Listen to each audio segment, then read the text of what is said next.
Good evening good evening good evening. और मेरे अर्जुनाज कैसे हो सब लोग? कैसे हो? बढ़िया। हाँ, कैसी चल रही पढ़ाई लिखाई? Physics chemistry botany zoology. हाँ, मुझे समझ में ना आए कैसे दिन गुजर जाए। ठीक है, कुछ लोग जो स्कूल जा रहे हैं उनके साथ तो और ज़्यादा दिन कैसे गुजर जाता होगा पता ही नहीं चलता होगा। सुबह से शाम तक क्लासेस चीज़ें, स्कूल वाले अलग परेशान, यहाँ अलग परेशान।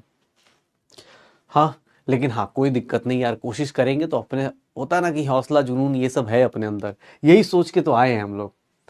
हाँ भाई, तुम्हें क्या लगा था जिस दिन तुम मैच देखोगे मेरे साथ साथ उस दिन इंडिया जीतेगी ही जीतेगी। ठीक है। हाँ, कल ही मैंने बोल दिया था, तुम लोग डर रहे थे कि सर कम स्कोर हो रहा है तो कहीं हार जाएगी। अरे नहीं यार, भरोसा रखो। तुम्हें खुद पे रखना है पढ़ाई करते टाइम, और जब किसी और मैच देख रहे हो तो टीम पे भरोसा रखो, आ जाएगा। हाँ हाँ, जितवा देंगे यार, और क्या। तुम लोग की दुआएं काम आ जाएंगी, एकदम जितवा देंगे। ठीक है, चलो तो भैया शुरू करते हैं। अपनी क्लास में, लास्ट क्लास में थर्मोडायनेमिक्स और बहुत खतरनाक खतरनाक लॉ पढ़े थे। कल याद है हेस लॉ पढ़ा था। हेस लॉ करके कुछ था, लैप्लेस लेवाइजर लॉ, कितना हार्ड हार्ड चीजें पढ़ी थी। डीपीपी के क्वेश्चंस का सॉल्यूशन बेटा आ जाता है अभी आपको, मतलब मुझे लगता है 24 आवर्स के बाद आ ही जाता है। तो बहुत डिफिकल्ट डिफिकल्ट चीजें होंगी।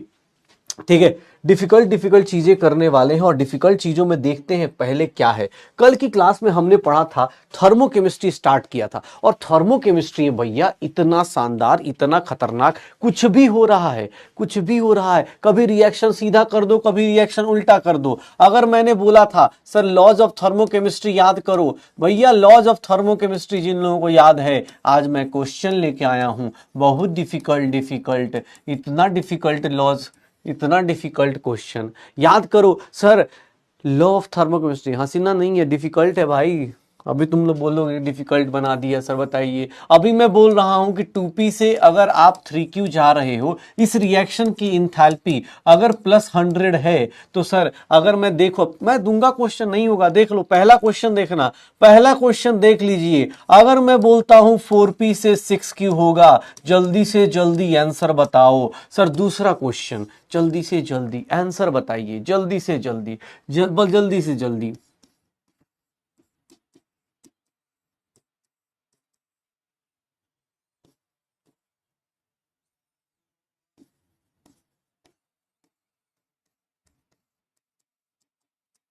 इन क्वेश्चंस का आंसर बताइए।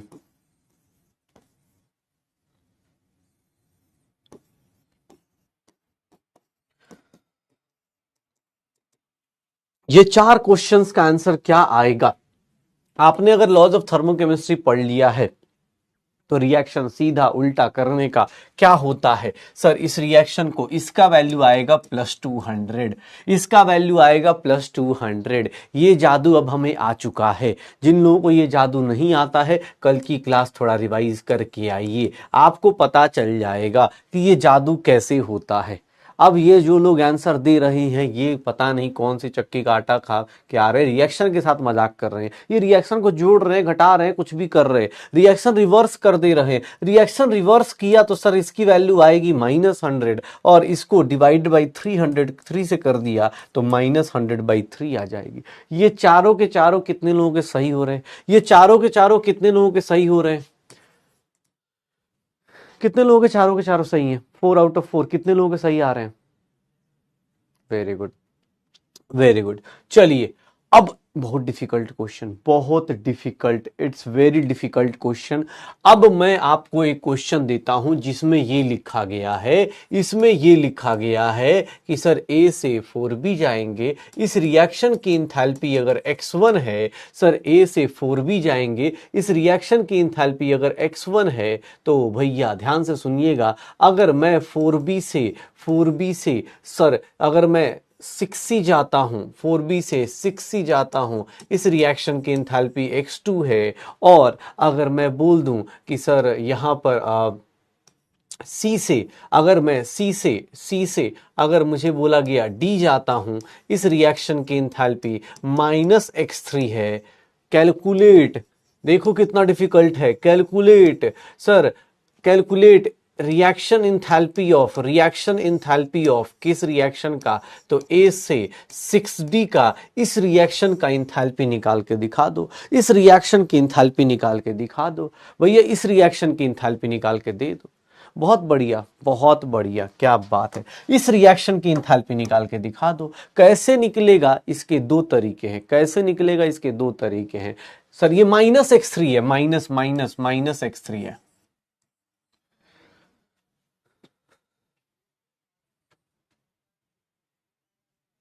-x3 है। क्या करेंगे, क्या करेंगे, क्या होगा, क्या होगा, क्या होगा। इस क्वेश्चन को सॉल्व करने के दो तरीके थे, कल जाते जाते बताया था। एक तो आप इसको देखो, जब भी तुमसे कोई बोले ना, तुम इसको देख लिया करो, तुम्हें क्या चाहिए और वो किधर मिलेगा। ए किधर है सर, ए इस रिएक्शन में, इधर ही चाहिए, इधर ही मिलेगा। तो सर पहले रिएक्शन को या तो तुम ऐसे पूरा लिख के करना भाई, और नहीं तो मेरी बात मानो ना, तो कुछ नहीं करना। आपको रिएक्शन सॉल्व होने के लिए दिया जाता है, तो कोई आलतू फालतू का रिएक्शन नहीं मिलेगा। दो तरीके, एक तो रिएक्शन ऐसे लिख दो, डी किधर चाहिए, डी किधर चाहिए, राइट साइड में, डी किधर चाहिए, राइट साइड में। लेकिन सर उसमें क्या चाहिए होगा, 6c और 6d। इस रिएक्शन की इंथैल्पी दिस, इस रिएक्शन की इंथैल्पी दिस। और सर b और c कैसे हटेगा, तो b और c ऐसे हटा देंगे सर, इनको जोड़ देंगे। 4b से 4b गया, 6c से 6c गया, a से क्या आ जाएगा, 6d। a से 6d की इस रिएक्शन की इंथैल्पी निकालने जाएंगे तो ये क्या आ जाएगा, x1 प्लस x2 -6x3 आ जाएगा, -6x3 आ जाएगा। पक्का 6 टाइम्स। अब बेटा ये इतना लंबा क्यों लिख के करोगे, मतलब तुम्हें थोड़ा अपने आप पे भरोसा रखो यार। कुछ नहीं, आप देखो किस रिएक्शन का निकालना है, उसमें रिएक्टेंट कहां मिलेगा, इस रिएक्शन में। प्रोडक्ट कहां मिलेगा, इस रिएक्शन में। इसको कितने से मल्टीप्लाई करना पड़ेगा, 6 से। सर 6 से, तो बस कुछ नहीं देखना। इसका एक मेथड तो ये है कि ऐसे लिख लिख के काटो, ऐसे लिख लिख के काटो कि अरे भैया बहुत मजा आ रहा है, ऐसे ऐसे कट कर रहे हैं। और दूसरा मेथड है कि सर सीधा सीधा मैं ऐसा लिख सकता हूं क्या, कि सर फर्स्ट रिएक्शन को सेम रहूंगा, फर्स्ट रिएक्शन को सेम रखूंगा, सेकंड रिएक्शन को भी सेम रखूंगा, थर्ड रिएक्शन को मैं कितने से मल्टीप्लाई कर दूंगा, थर्ड रिएक्शन को मैं 6 से मल्टीप्लाई कर दूंगा। तो सर जो काम आप यहां कर रहे हैं वही काम आप इंथैल्पी के साथ करेंगे। फर्स्ट रिएक्शन की इंथैल्पी x1, सेकंड की इंथैल्पी x2 और थर्ड की इंथैल्पी सर 6 टाइम, मतलब -6x3। और मैं चाहूंगा कि आप इतनी प्रैक्टिस करें कि आपको ये दिक्कत ना आए, आप ऐसे भी लिख पाए। रीजन कि भैया इस तरह के क्वेश्चंस में अब ऐसे लिख के, ठीक है ना, कैंसिल आउट हो जाएगा, मजा भी आ रहा है काटने में, ऐसे कट कट काटने में। लेकिन भाई टाइम टेकिंग है ना, थोड़ा सा एग्जाम में टाइम बचा सकते हो। दिख रहा है कि सर इसको ये करेंगे, हो जाएगा। पक्का, डन, श्योर हो जाएगा सब लोग। मैं डिफिकल्ट क्वेश्चन देखो कितना, ये सब कैसी इतनी बहकी बहकी बातें आते आते ही, बताओ यार, अभी आए क्लास में ऐसी बहकी बहकी बातें कर रहे हैं। हाँ स्कूल के लिए आपको लिख के करना है, स्कूल के लिए भैया आपको लिख के करना है, स्कूल के लिए आपको लिख के करना है। नहीं थर्मोकेमिस्ट्री नहीं आएगी, थर्मोडायनेमिक्स तक पूरा आ रहा है, थर्मोकेमिस्ट्री आपको अगली बार आएगा। हाँ बहुत बढ़िया, चलिए अगले अगले क्वेश्चन पे आते हैं। अब डिफिकल्ट, अब देखो ऐसे क्वेश्चन दे रहा हूं, मजा नहीं आ रहा यार, ऐसे क्वेश्चन में मजा थोड़ी ना आता है। थोड़ा लैंग्वेज वाला क्वेश्चन, थोड़ा डराने वाला क्वेश्चन। ये भाई साहब ये देखिए, ये क्वेश्चन देखिए, क्या लैंग्वेज है, क्या क्वेश्चन है। आपको इस रिएक्शन का, आपको इस रिएक्शन का सर ए से बी जाने का, ए से टू बी जाने का, ए से टू बी जाने का रास्ता मिल रहा है, ए से टू बी जाने का रास्ता मिल रहा है, ए से टू बी जाने का रास्ता बन रहा है, ए से टू बी जाने का रास्ता बन रहा है। अरे यार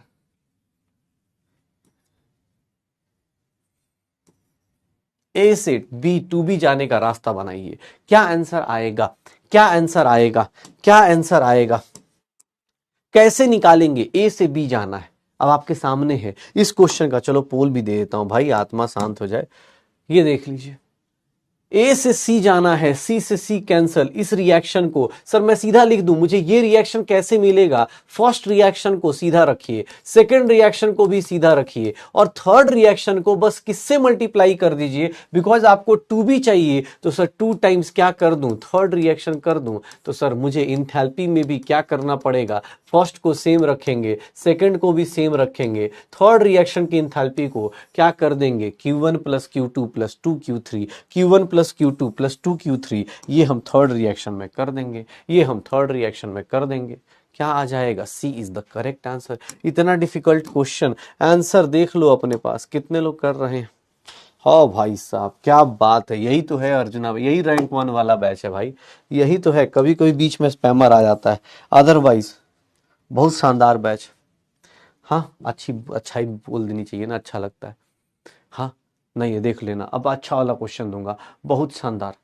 पता है डिफिकल्ट क्वेश्चन दूं, नहीं नहीं ऐसे डिफिकल्ट दूंगा ना, वर्ड वाला दूंगा, डिफिकल्ट होगा। ये लो, मैं कुछ नहीं बोलूंगा, ये रहा। मुझे खुद नहीं आता ये कैसे होगा।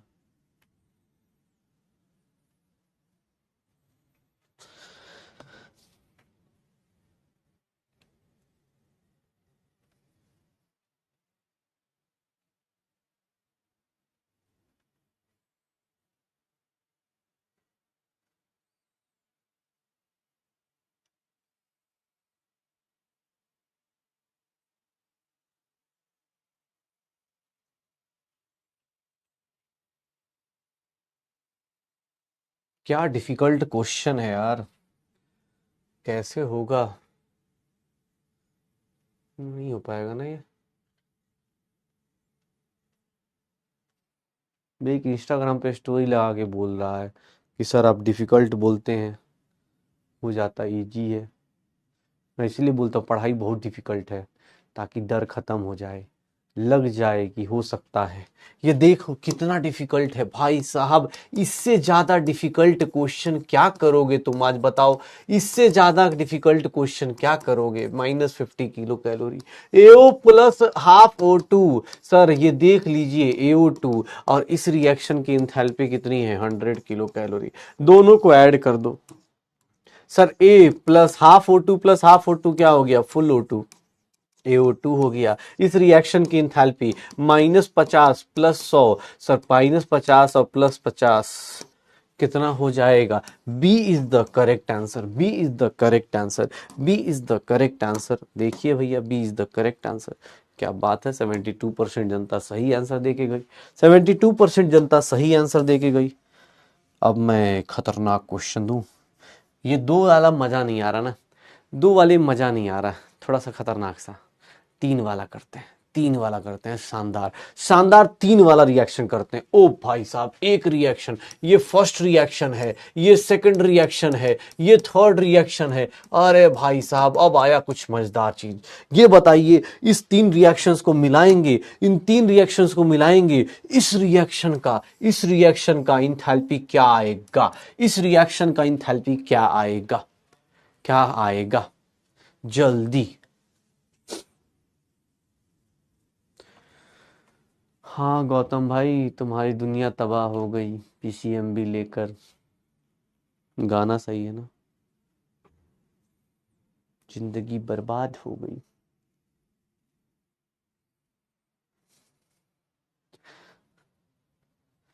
तुम्हारे लिए गाना बना है, मैं दुनिया भुला दूंगा PCMB लेकर। हाँ मैं सब कुछ छोड़ दूंगा PCMB लेकर।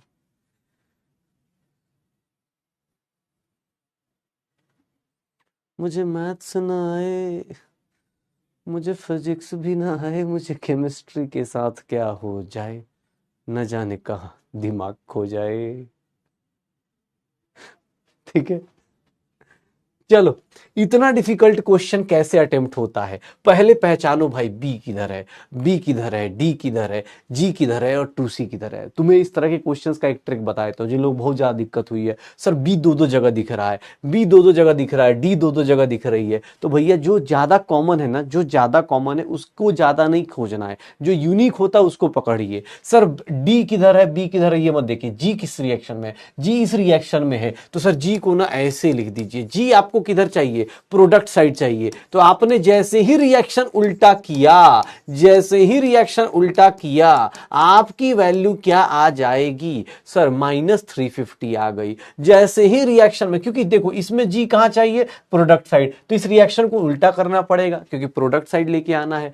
अब आते हैं फिर से, सर सी कहां मिलेगा, 2C कहां मिलेगा, 2C यहां मिलेगा। सर ये यहीं पे दिया है, ये यहीं पे दिया है, 2C + D दिया है। सर इसकी इंथैल्पी कितनी आ गई, -125। अच्छा सर अब बताओ, सर मुझे ना G अपना पता मिल गया, C मिल गया, अब मुझे हटाना है किसको, सर A से B जाऊं। A से B ऐसे ही क्यों लिखूंगा, उसके पीछे का रीजन है क्योंकि इसका इंथैल्पी 150 है और प्लस, अब इसको ऐड करके देखो, A से A कैंसिल। सर देखना, ध्यान से देखना, 2B है, इधर 3B है, 2B से एक B चला गया, एक ही B बचा। सर इधर 2D है, इधर D है, तो सर एक D इधर चला गया। सर B + D क्या बना रहा है, 2C + G बना रहा है क्या। और इस रिएक्शन की इंथैल्पी, इस रिएक्शन की इंथैल्पी कितनी हो जाएगी, -475 + 150 कितना हो जाएगा, -325 हो जाएगा,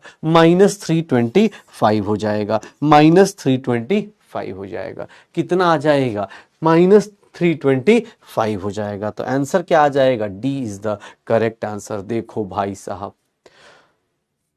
इसीलिए बोलते हैं माइनस माइनस माइनस छूट गया, आंसर में इतने लोग ट्रैप हो गए, निगेटिव का पॉजिटिव हो गया, पॉजिटिव का निगेटिव हो गया।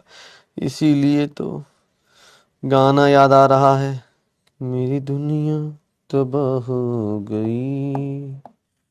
हाँ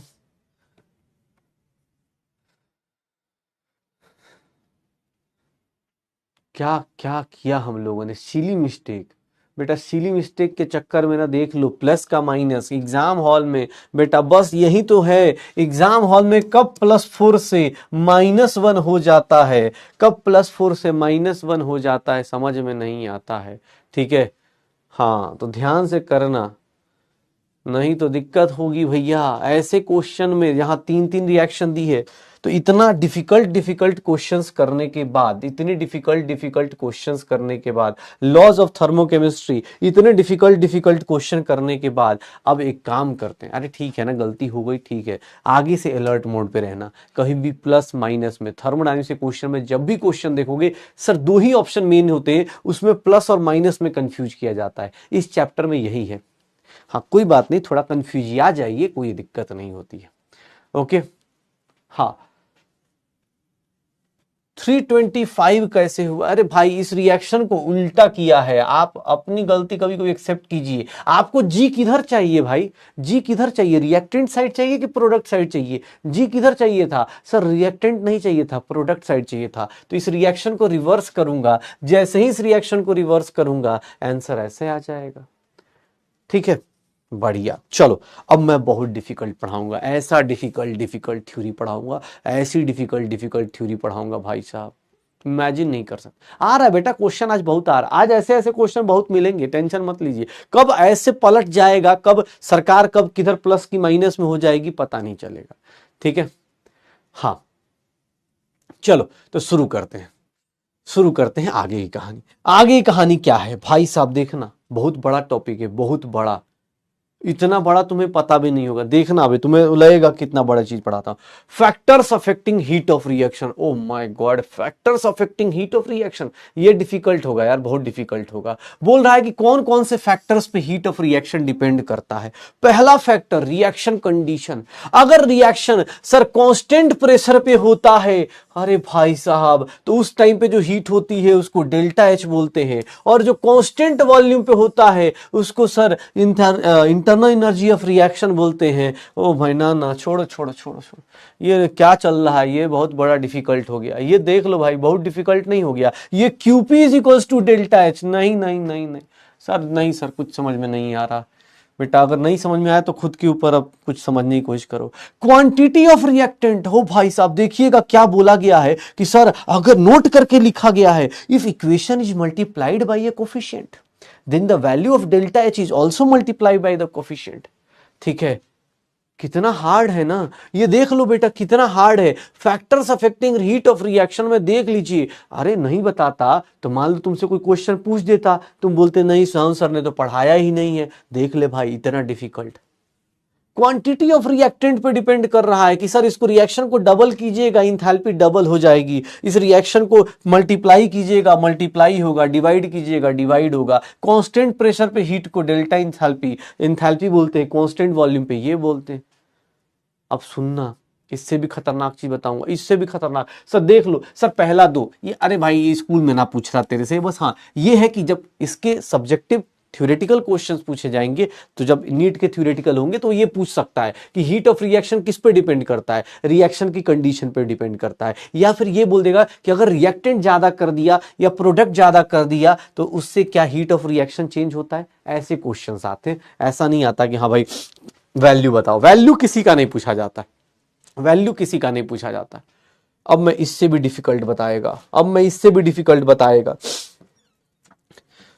भाई साहब। अगर फिजिकल स्टेट चेंज हो जाए, फिजिकल स्टेट चेंज हो जाए मतलब रिएक्शन में देखिए, इस रिएक्शन में आप वाटर लिक्विड बना रहे हैं, इसकी इंथैल्पी क्या आएगी, से अलग आएगी। और इस रिएक्शन में वाटर गैस बना रहे हैं तो इसकी इंथैल्पी ये आएगी। अब भैया ये बात तो आपको ही पता चल रही होगी कि सर लिक्विड अलग होता है गैस अलग होता है, क्यों। अब ये मत बोल देना सर दोनों तो वाटर ही है। भाई वाटर लिक्विड से गैस जाएंगे, यहां से यहां जाने के लिए कुछ एनर्जी देनी पड़ती है, यहां से यहां जाने के लिए कुछ एनर्जी देनी पड़ती है। ये डिफरेंट क्यों आ रहा है, फिजिकल स्टेट पे क्यों डिपेंड कर रहा है, क्योंकि सर ऑब्वियस है ना भाई, सॉलिड से लिक्विड जाओगे, लिक्विड से गैस जाओगे, सबकी सब इंथैल्पी क्या हो जाएगी, इंथैल्पी क्या हो जाएगी, चेंज हो जाएगी। इंथैल्पी क्या हो जाएगी, चेंज हो जाएगी। ठीक है, इंथैल्पी क्या हो जाएगी, चेंज हो जाएगी। सर देख लो, इफ द अब ये एग्जाम में ये लिखा जाएगा, if the physical state of product is different the value of enthalpy क्या हो जाएगी, डिफरेंट। ऐसे नहीं भी होता तो तुम खुद से भी सोच सकते हो एक बार आराम से कि सर दोनों रिएक्शन में वाटर बन रहा है लेकिन इसमें लिक्विड इसमें गैस, ऑब्वियस है भाई दोनों की इंथैल्पी क्या आएगी, डिफरेंट आएगी। दोनों की इंथैल्पी क्या होगी, डिफरेंट आएगी। ठीक है, दोनों की इंथैल्पी क्या आ जाएगी, डिफरेंट आ जाएगी, दोनों की इंथैल्पी डिफरेंट आएगी।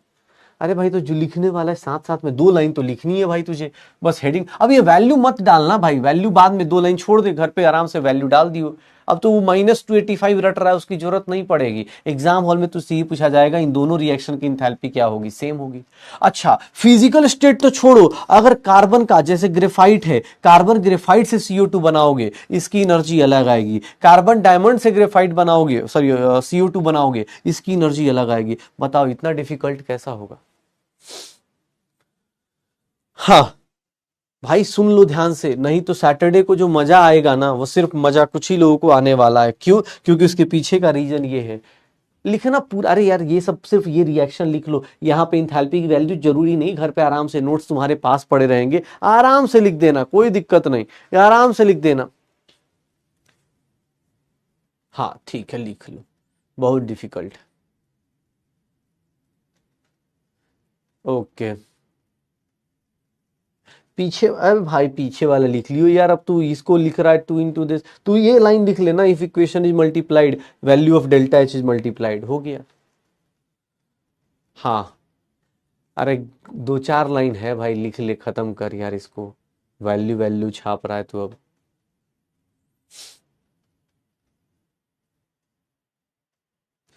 स्कूल जाते हैं तो आराम से लिखने का टाइम नहीं है।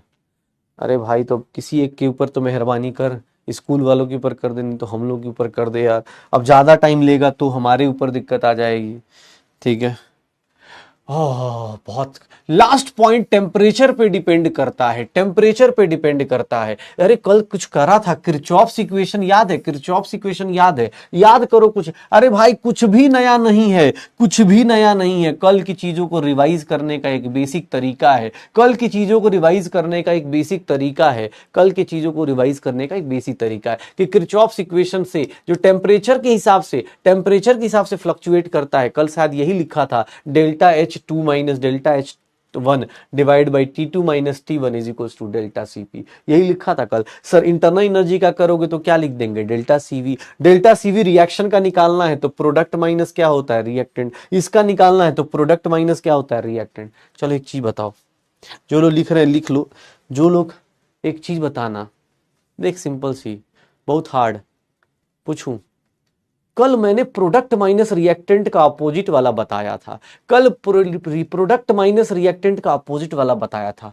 जो लोग लिख रहे हैं जल्दी लिखो, जो कल हमने पढ़ा था प्रोडक्ट माइनस रिएक्टेंट का अपोजिट। रिएक्टेंट माइनस प्रोडक्ट किस किस केस में आता है, रिएक्टेंट माइनस प्रोडक्ट किस किस केस में आता है, रिएक्टेंट माइनस प्रोडक्ट किस किस केस में आता है, हाँ रिएक्टेंट माइनस प्रोडक्ट किस केस में आता है। बहुत बढ़िया, क्या बात है।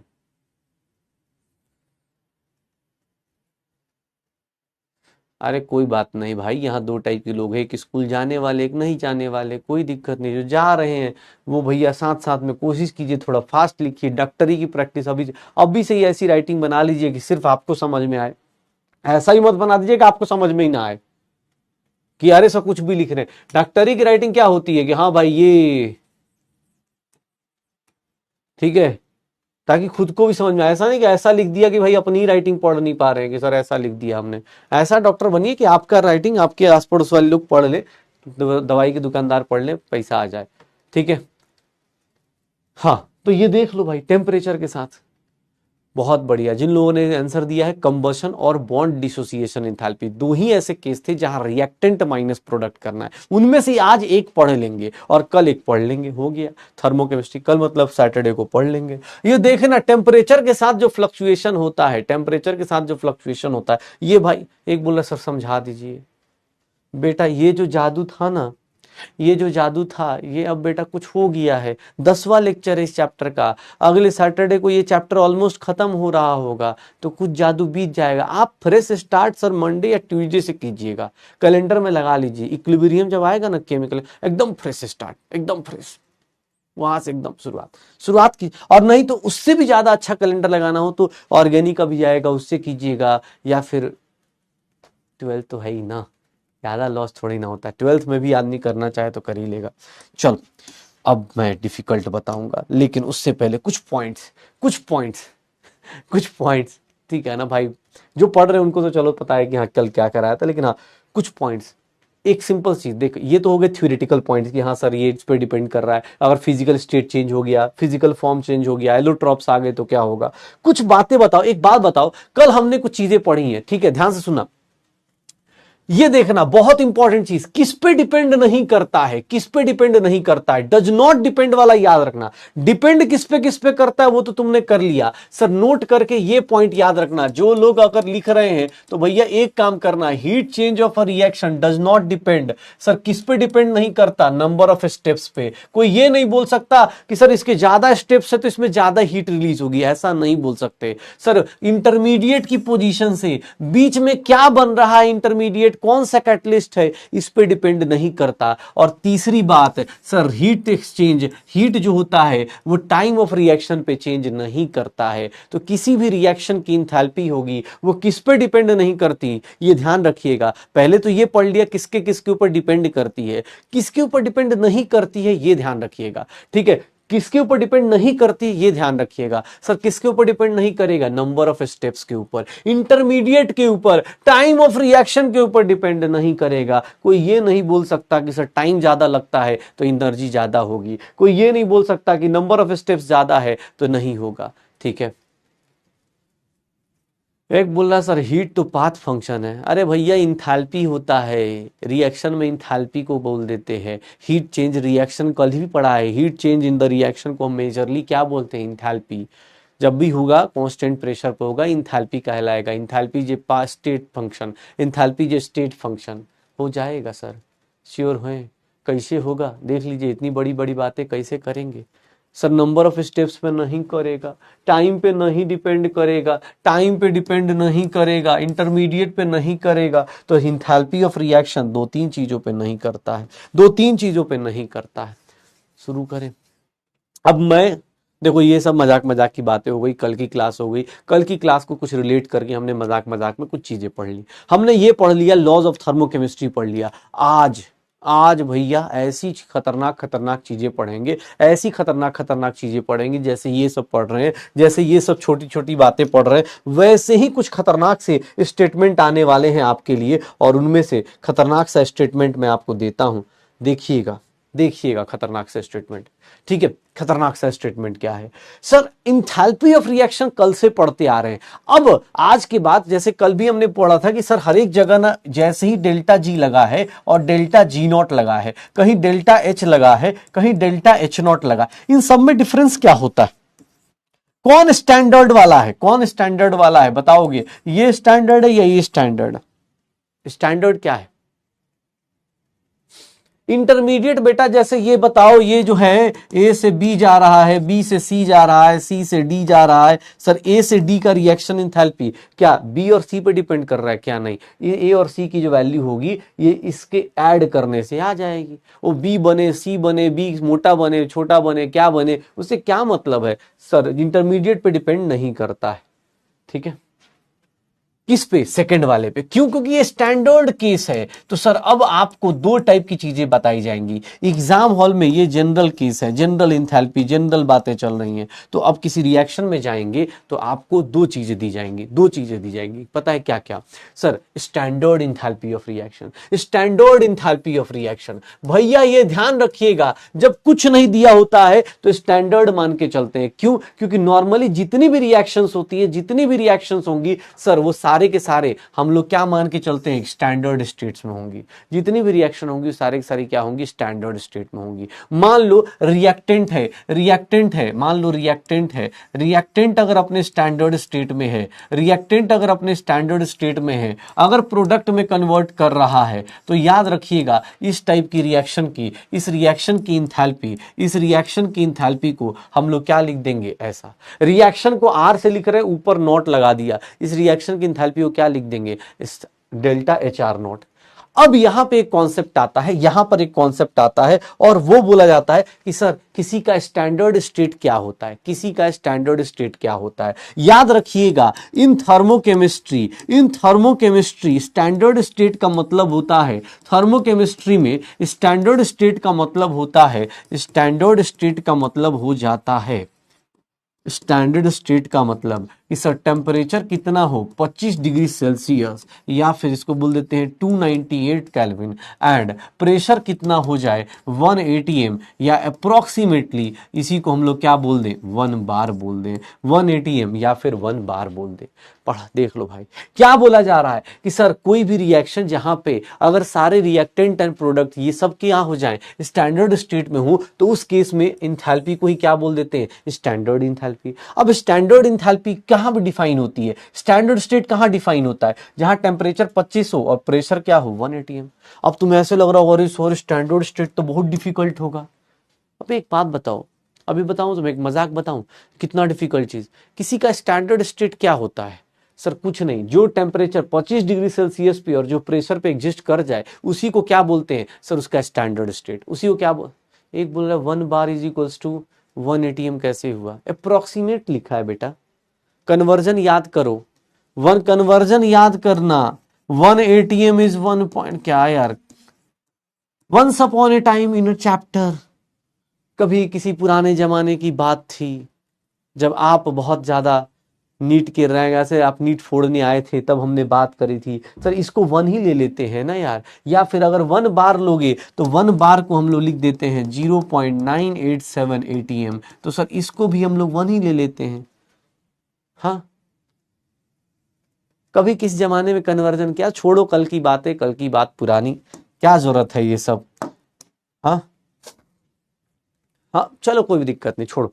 ये देखो, तो ये ना इसको रटना मत बैठ के कि अरे सर स्टैंडर्ड स्टेट रट रहे हैं। पता है स्टैंडर्ड स्टेट कितना डिफिकल्ट है? जो तुम्हें रूम टेम्परेचर पे मिल जाए उसी को क्या बोलते हैं? Standard state. चलो रूम टेम्परेचर पे ऑक्सीजन किस फॉर्म में मिलता है? ऑक्सीजन किस फॉर्म में मिलता है? गैस में, लिक्विड में, सॉलिड में ऑक्सीजन गैस मिलता है या ओजोन गैस मिलता है? क्या मिलता है रूम टेम्परेचर? बताना। बहुत डिफिकल्ट है स्टैंडर्ड स्टेट पहचानना। कैसे पहचानोगे? सर इस टेम्परेचर और इस प्रेशर पे जो चीज जहां मिल जाए उसी को क्या बोलते? Standard state. ऑक्सीजन किस फॉर्म में मिलेगा? किस फॉर्म में मिलेगा? किस फॉर्म में मिलेगा? ऑक्सीजन किस फॉर्म में मिलेगा? गैस के फॉर्म में। और कौन से गैस के फॉर्म में? सर ऑक्सीजन का स्टैंडर्ड स्टेट क्या होगा? O2 गैस होगा। यही होगा। तो sir thermochemical standard state, thermochemical standard state को हम लोग बोल देते हैं रेफरेंस स्टेट, और रेफरेंस स्टेट क्या होता है? Most stable state. ध्यान से देखिएगा, कोई भी एलिमेंट है, कोई भी एलिमेंट है, उसका most stable state, standard state मैं आपके सामने लिखता हूं और इसको रटिएगा मत, डेली लाइफ में अब देख ऑब्जर्व कीजिएगा। अगर हाइड्रोजन एलिमेंट है तो हाइड्रोजन एलिमेंट का स्टैंडर्ड स्टेट क्या होगा? गैस। ऑक्सीजन एलिमेंट है, स्टैंडर्ड स्टेट क्या होगा? गैस। सर नाइट्रोजन का स्टैंडर्ड स्टेट क्या होगा? Nitrogen gas. अगर मैं सिंपल सी बात करूं, कार्बन का स्टैंडर्ड स्टेट क्या होगा? कार्बन का स्टैंडर्ड स्टेट क्या होगा? ग्रेफाइट होगा, डायमंड नहीं होगा। कार्बन का स्टैंडर्ड स्टेट क्या होगा? ग्रेफाइट होगा, डायमंड नहीं होगा। क्यों?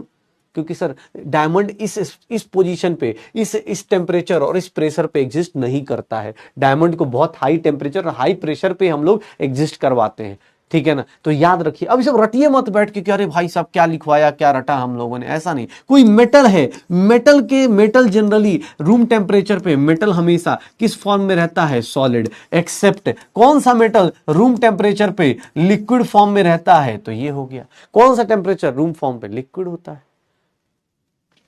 ये देखना अपने पास। अरे भाई साहब ये सुनिए तो सही, फ्लोरीन गैस के फॉर्म में एग्जिस्ट करता है। क्लोरीन सर Cl2 गैस के फॉर्म में एग्जिस्ट करता है। लेकिन ब्रोमीन एक ऐसा नॉन मेटल है जो ब्रोमीन किस में एग्जिस्ट करता है? लिक्विड में। आयोडीन कैसे एग्जिस्ट करेगा? सर I2 सॉलिड में एग्जिस्ट करेगा। ये सर ग्रुप नंबर 17 एक ऐसा ग्रुप है जिसमें अलग अलग टाइप के लोग अलग अलग तरीके से एग्जिस्ट कर जाते हैं। जैसे देख लो, ब्रोमीन लिक्विड में होता है, ये ऐसा नॉन मेटल है जो लिक्विड फॉर्म में एग्जिस्ट कर जाता है, ऐसा नॉन मेटल है जो लिक्विड फॉर्म में एग्जिस्ट कर जाता है। बाकी भी एलिमेंट्स आएंगे। अभी के लिए आप उनका स्टैंडर्ड स्टेट थोड़ा बहुत जान जाइए, स्टैंडर्ड स्टेट जान जाइए। अभी धीरे धीरे जैसे जैसे आप जैसे फास्फोरस में जाएंगे तो फास्फोरस वाइट एग्जिस्ट करता है। सर अगर मैं बात करूं सल्फर की तो सल्फर रोम्बिक एग्जिस्ट करता है, सल्फर रोम्बिक लिखते हैं। जैसे कार्बन का ग्रेफाइट होता है वैसे ही सल्फर का रोम्बिक हो जाता है, वैसे ही सल्फर का क्या हो जाएगा? रोम्बिक हो जाएगा। वैसे ही सल्फर का क्या हो जाएगा? रोम्बिक हो जाएगा। हाँ भाई साहब, ये अब यार इसको रटना, बैठ के रटना मत भाई। नॉर्मल चीजें कि सर फ्लोरीन कहाँ मिलेगा, क्लोरीन कहाँ मिलेगा, ये सब कहाँ मिलेगा, अब इसको बैठ के थोड़ा रटते हैं भाई। याद क्यों रखना है? याद क्या बात कर रहा है? अब हाइड्रोजन तो गैस याद करता है, अरे सर हाँ हाइड्रोजन, पहला हाइड्रोजन गैस के फॉर्म में रहता है। अच्छा ऑक्सीजन, अबे यार हर एक चीज याद थोड़ी ना करनी होती है। अरे तुझे क्या वो लास्ट में जो लिखा है वो तुझे इनऑर्गेनिक में मिल जाएगा। अभी के लिए बस इतना जान जा, फास्फोरस 3 टाइप का होता है, व्हाइट, रेड, ब्लैक। वो फास्फोरस व्हाइट अगर तुमसे पूछेगा तो अभी इनऑर्गेनिक में जब पी ब्लॉक पढ़ोगे मिल जाएगा, फास्फोरस आएगा बताने के लिए कि मुझे पहचानो, मैं हूं 3 कलर में, व्हाइट, रेड, ब्लैक, ऐसे करके वो वहां मिल जाएगा। रोम्बिक होता है, सल्फर 2 टाइप का होता है, एक रोम्बिक होता है, एक मोनोक्लिनिक होता है। अब वो अभी रहने दो, अभी तुम इस पे फोकस करो, अभी इस पे फोकस करो, ऐसे ध्यान रखना। अच्छा ये सब क्यों पढ़ा है? क्योंकि सर ये एक बात बताए, अच्छा एक बात बताओ, ऑक्सीजन गैस का फॉर्मेशन करने में कितनी एनर्जी लगी होगी या फ्री में मिल गया होगा? अगर मैं तुमसे बोलूं, एक बात बताओ, इतना डिफिकल्ट बात बताऊं, देखना, अगर मैं ऐसा लिख दूं कि sir formation enthalpy of elements, formation enthalpy of, इनको बनाने में formation enthalpy of elements in their standard state, elements का in their standard state, sir standard state में देखेंगे तो उनको फॉर्मेशन के लिए कितना होता है? 0 लिख सकता हूं क्या? इनको बनाने में किस बात का पैसा भाई, किस बात की एनर्जी? ऑक्सीजन गैस ऐसे ही एग्जिस्ट करता है, किस बात का? अरे फ्री में, फ्री बोला फ्री में, अरे नहीं भाई 0 मतलब फ्री ऐसे छोड़ना हुआ कि सर रास्ते में जा रहे थे ऑक्सीजन गैस फ्री में मिल गई, खा पी के आ गए, ऐसा नहीं होता। 0 उनका ऑलरेडी वो ऐसे ही एग्जिस्ट करते हैं ना। अब हाइड्रोजन ऑलरेडी हाइड्रोजन गैस के फॉर्म में एग्जिस्ट करता है, नाइट्रोजन गैस के फॉर्म में एग्जिस्ट करता है, तो 0 हो जाएगा। ऐसे फ्री में तो ऐसा लग रहा है जैसे कहीं जा रहे थे सर, आज जा रहे थे रास्ते में फ्री मिल रहा था ऑक्सीजन, लेके चल दिए, ऐसा नहीं होता। 0 पैसा। हाँ मतलब उनके बनाने में कोई क्या होता है? अब तुमसे कोई पूछ दे, अच्छा एक बात बताओ, तुम सब लोग मतलब 9th या 8th क्लास से पढ़ रहे हो, ऑक्सीजन गैस कंबशन में हेल्प करता है। दुनिया में कहीं भी कंबशन हो जाए, कहीं भी कंबशन हो जाए, ऑक्सीजन गैस के बिना कंबशन नहीं हो सकता। तब कोई बोल दे कि sir combustion enthalpy of oxygen gas बताइए। अबे ऑक्सीजन गैस दुनिया भर को कंबशन करा रहा है, उसके चक्कर में सबका कंबशन हो रहा है, और तुम बोल रहे combustion enthalpy. Sir combustion enthalpy of oxygen gas बताइए, कितना हो जाएगा बे? पूरा दुनिया इससे कारण जल रहा है, तुम बोलो ऑक्सीजन गैस की कंबशन एंथैल्पी बता दो। जो चीज नेचुरल है उसका जरूरी नहीं है कि सर अब फॉर्मेशन एंथैल्पी, जो चीज फ्री में मिल रहा है उसको थोड़ी ना ले लेंगे भाई, हो जाएगा पक्का। हाँ देख लो कंबशन, अब ऑक्सीजन गैस के बिना कंबशन ही नहीं है, तो उसके कारण वो लोगों को जलाता है। होता है ना, कुछ लोग होते हैं जो खुद नहीं जलते, दो दूसरों को जला देते हैं, तो नहीं जलते उनका क्या कंबशन, वो खुद थोड़ा जल रहे हैं, वो तो बस लोगों को उड़ा के चल दिए। ऑक्सीजन के बिना कंबशन, एक बोला बिना ऑक्सीजन के कंबशन हो सकता है। बेटा बस तुम जाओ एक नोबेल प्राइज के लिए बस तुम अप्लाई कर दो, तुम्हें ही खोज रहे हैं वो लोग, ऐसे लोगों को ही खोज रहे हैं जो बिना ऑक्सीजन के कंबशन करा दें। ठीक है सर, थर्मोकेमिकल स्टैंडर्ड स्टेट पता चल गया। अब बहुत बहुत डिफिकल्ट चीजें बताने वाला हूं, देख लो फॉर्मेशन एंथैल्पी और कंबशन एंथैल्पी कब क्या हो जा रहा है। हाँ जाके क्लास के बाद गाना सुनना, मेरी जिंदगी में आके क्या क्या तूने सिखाया, कुछ भी समझ ना आया, इतना हार्ड क्यों बताया, यारा तेरी यारी में हम तो डूब गए। ठीक है चल ठीक है। एक बोल रहा है सर इतना नहीं याद करना, अबे याद थोड़ी ना करना भाई, दिमाग नाम की एक चीज होती है, ब्रेन होता है नॉर्मल ह्यूमन में, और उसको यूज करते हैं, तो बेटा वो सब चीजें रटनी नहीं है। फॉर्मेशन मतलब इसकी एक बात बता, ऑक्सीजन गैस बनाने के लिए कहाँ तुझे एनर्जी लगेगी यार, कि सर मैं ऑक्सीजन गैस बना रहा था, इधर से एक ऑक्सीजन का मॉलिक्यूल लेके आया, इधर से एक ऑक्सीजन का मॉलिक्यूल लेकर ये धमाका मार दिया ऑक्सीजन, ऐसा नहीं होता भाई, वो फ्री में मिलता है तो इसलिए उसका जीरो होगा। एक बोल रहा कैसे जीरो हो गया, अरे फ्री में मिल रहा है, नहीं बनाने को पैसे लगेंगे यार। अब ऑक्सीजन के बिना कंबशन किसी का हो ही नहीं सकता, तो उसकी अपनी खुद की एंथैल्पी क्या होगी, जीरो होगी यार। ठीक है चलो, बहुत हार्ड चीजें बता रहा हूं भाई, मुझे ही पता चल रहा है बहुत हार्ड है, तभी ये लोग हंस रहे हैं इतना सारा, क्या बोलूं मैं। डिफरेंट टाइप ऑफ इंथैल्पीज बताने वाला हूं, और डिफरेंट टाइप ऑफ इंथैल्पीज में भैया देख लीजिएगा, सबसे पहले जो बताने वाला हूं डिफरेंट टाइप ऑफ इंथैल्पीज में, सबसे पहले जो बताने वाला हूं, एक मिनट, ये स्टैंडर्ड इंथैल्पी ऑफ फॉर्मेशन, ध्यान से सुनना। अब अपनी लाइफ में बहुत सारे टाइप की इंथैल्पीज आएंगी, डिफरेंट टाइप्स ऑफ इंथैल्पीज आएंगी, और डिफरेंट टाइप्स ऑफ इंथैल्पीज में sir different types of enthalpies अब आपकी जिंदगी में इतने डिफरेंट, अब इतना डिफिकल्ट चीजें बताने वाला हूं, ध्यान से सुन लेना भाई। क्या होगा डिफिकल्टी में, पहली चीज सर इंथैल्पी ऑफ फॉर्मेशन, देखना इंथैल्पी ऑफ फॉर्मेशन, अब स्टैंडर्ड लगा दूंगा तो अब आपको मत पता है स्टैंडर्ड का मतलब क्या होता है। इंथैल्पी ऑफ फॉर्मेशन को लिखने का तरीका देख लीजिए, इंथैल्पी ऑफ फॉर्मेशन को, इंथैल्पी को डेल्टा एच लिखते हैं, एफ लिख दीजिए, फॉर्मेशन लिख दीजिएगा। सर दूसरा sir enthalpy of combustion, enthalpy of combustion, enthalpy of combustion, sir combustion enthalpy को देख के एक्सेप्शन याद आ रहा होगा, यही है एक्सेप्शन। कंबशन इंथैल्पी को ऐसे रिप्रेजेंट कर देते हैं, कंबशन इंथैल्पी को सी से रिप्रेजेंट कर देते हैं, कंबशन इंथैल्पी को सी से रिप्रेजेंट कर देते हैं। इंथैल्पी ऑफ, अब हम छोटी छोटी इंथैल्पीज पढ़ेंगे लेकिन बहुत डिफिकल्ट पढ़ेंगे, नाम से ही पता चल रहा होगा, लेकिन नहीं सर डरना तो है ही ना, सर डरना तो है ही अपने को। Enthalpy of vaporization, enthalpy of vaporization, delta H vaporization, और अगर मैं बोलूं इंथैल्पी ऑफ सब्लिमेशन, कितनी इंथैल्पीज हो गई ना सर, बाप रे, इतनी इंथैल्पीज थोड़ी ना पढ़ानी होती है। इंथैल्पी ऑफ सब्लिमेशन, भैया किसी को लग रहा हो enthalpy of vaporization, enthalpy of fusion, enthalpy of sublimation, ये सब कुछ बता चुका हूं मैं already. Latent heat of fusion, latent heat of vaporization, latent heat of sublimation, once upon a time, कुछ याद आ रहा है? अभी डेफिनेशन भी लिखवा दूंगा, टेंशन मत लेना, डेफिनेशन भी लिखवा दूंगा, टेंशन मत लेना। सर अब अलग अलग टाइप की इंथैल्पीज हम लोग करते चले जाएंगे। यहां पे हम लोग बॉन्ड इंथैल्पी करेंगे, बॉन्ड इंथैल्पी भी करेंगे, और बॉन्ड इंथैल्पी में भी आपको सर जिन लोगों को लगेगा एवरेज बॉन्ड इंथैल्पी भी होती है, अगर आपको केमिकल बॉन्डिंग में बताया भी गया होगा, एवरेज बॉन्ड इंथैल्पी भी होगी। और बॉन्ड इंथैल्पी दो टाइप की होती है, एक बॉन्ड फॉर्मेशन होती है, एक बॉन्ड फॉर्मेशन इंथैल्पी होती है, एक बॉन्ड फॉर्मेशन इंथैल्पी होती है, एक बॉन्ड फॉर्मेशन इंथैल्पी होती है, और एक बॉन्ड डिसोसिएशन इंथैल्पी होती है। भैया याद रखिएगा, बॉन्ड डिसोसिएशन इंथैल्पी और कंबशन इंथैल्पी में ही अपने को एक्सेप्शन आया था। इतना इंथैल्पी पढ़ के, इतनी इंथैल्पी पढ़ के सर लैटिस इंथैल्पी भी थोड़ा बहुत यहां आ जाएगा, लेकिन ये इनऑर्गेनिक में होता है तो मेरे काम का नहीं है। सर ये सब कुछ आपने इनऑर्गेनिक में पढ़ा होगा, lattice enthalpy, hydration enthalpy. Sir इसको डेल्टा एच नॉट लैटिस लिख देते हैं, डेल्टा एच लैटिस लिख देते हैं। सर इसको लिख देते हैं डेल्टा एच हाइड्रेशन लिख देते हैं। सर ये 9th वन अगर मैं बोलूं सॉल्वेशन इंथैल्पी, सॉल्वेशन क्या नाम, इंथैल्पी ऑफ सॉल्यूशन, ये सब कुछ आपने इनऑर्गेनिक में पढ़ा होगा, केमिकल बॉन्डिंग के अंदर कुछ याद हो उसके अंदर पढ़ा होगा। तो ये तीनों हमारे सिलेबस में नहीं है, बस मैं आपको रिवाइज करवा दूंगा। ये ऑलरेडी ये 3 हो चुके हैं।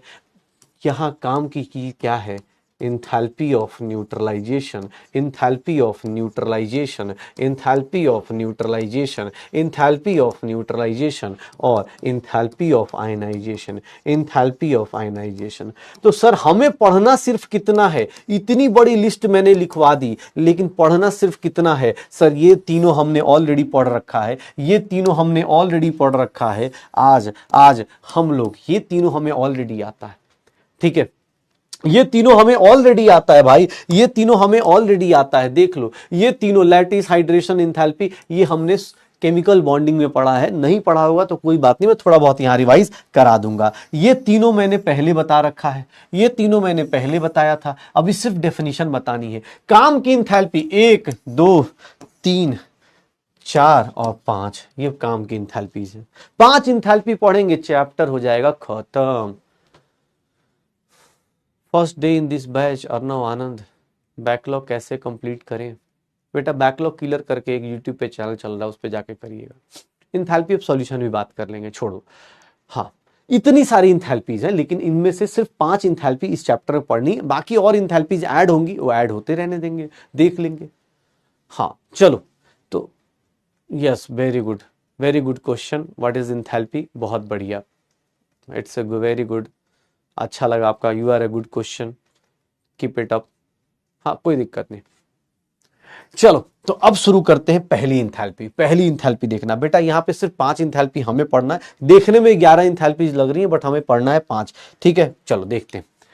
Enthalpy of formation, enthalpy of formation, standard enthalpy of formation. Standard में और नॉर्मल इंथैल्पी में बस फर्क पता चल रहा है, स्टैंडर्ड और नॉर्मल इंथैल्पी में फर्क पड़ रहा है, पता है।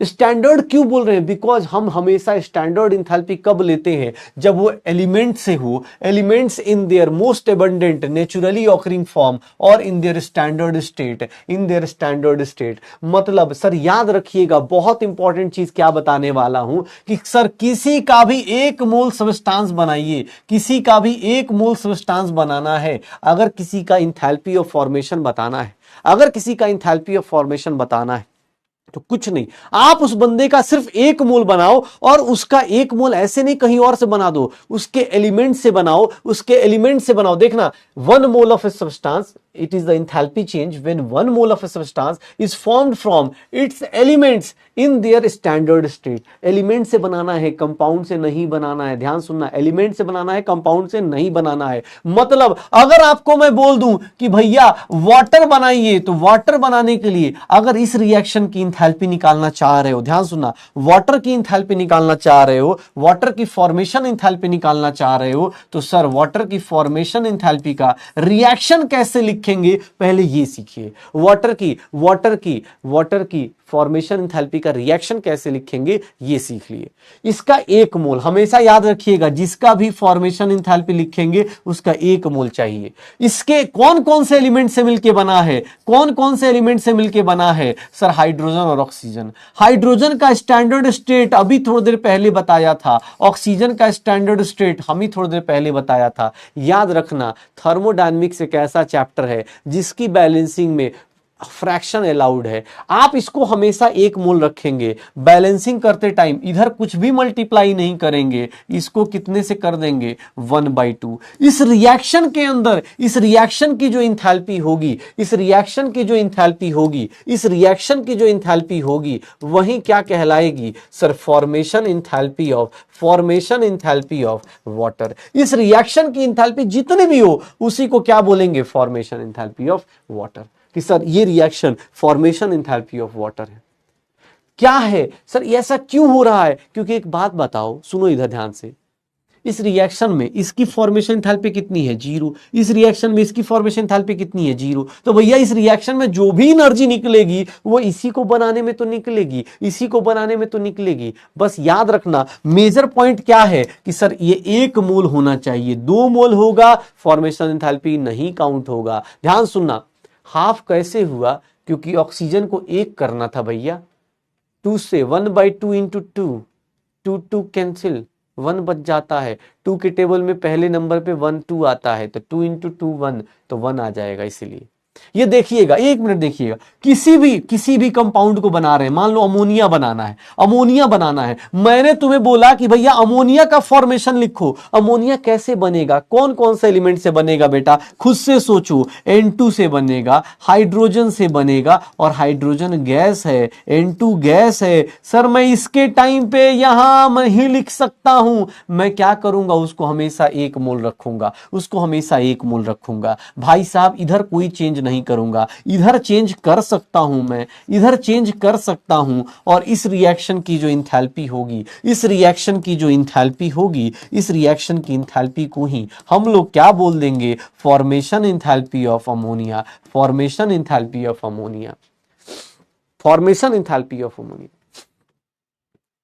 एक बोल रहा है 1/2 3/2 कैसे कर दे रहे हैं। अरे भाई इधर बैलेंसिंग कर नहीं सकते। हाइड्रोजन कितना चाहिए 3, हाइड्रोजन में ऑलरेडी कितने से मल्टीप्लाइड है 2 से, तो हाइड्रोजन को किस नंबर से मल्टीप्लाई करूं भाई।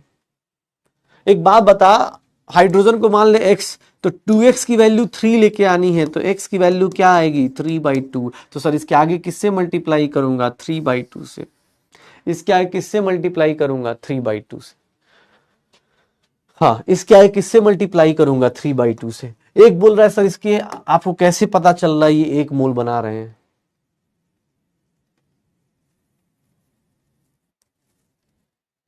मोल कैसे पता चलेगा कि 1 मोल बन रहा है, बताइए, इतना डिफिकल्ट क्वेश्चन।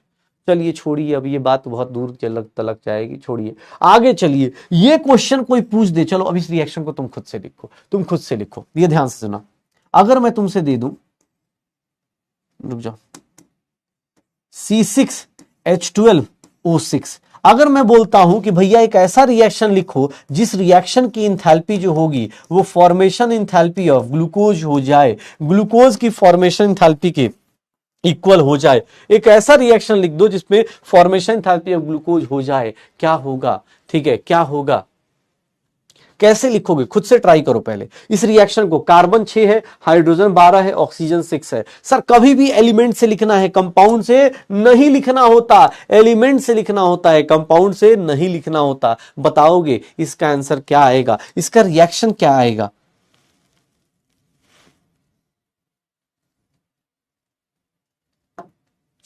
क्या होगा, क्या होगा सर, यहां पर कार्बन, एलिमेंट कौन कौन से, कार्बन है, तो कार्बन का स्टैंडर्ड स्टेट क्या था, ग्रेफाइट था।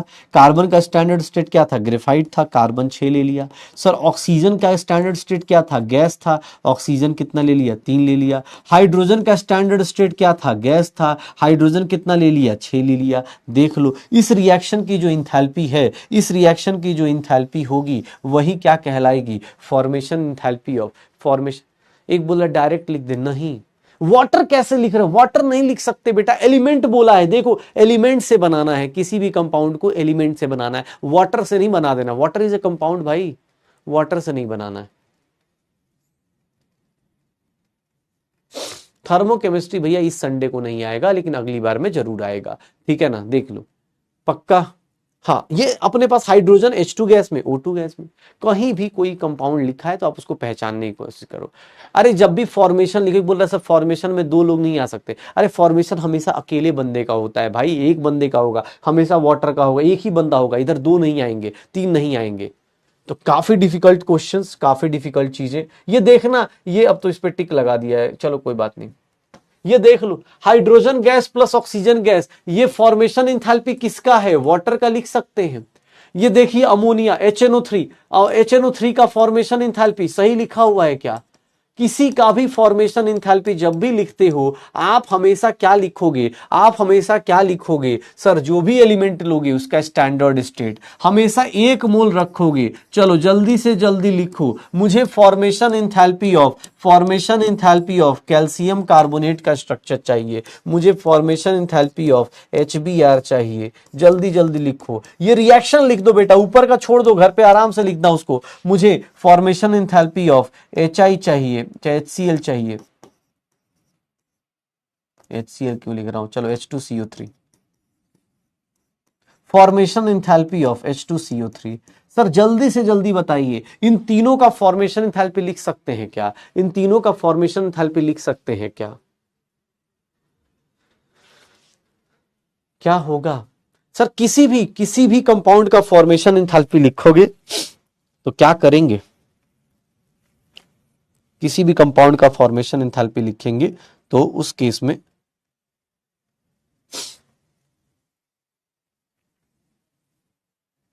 कंपाउंड लेना नहीं है, किसी भी एलिमेंट से बनाना है। कैल्शियम, कार्बन, ऑक्सीजन, देखो ना NaOH तो sodium, oxygen, hydrogen, hydrogen, nitrogen, oxygen, element लेना है भाई। एक बोला कैल्शियम, एक भाई साहब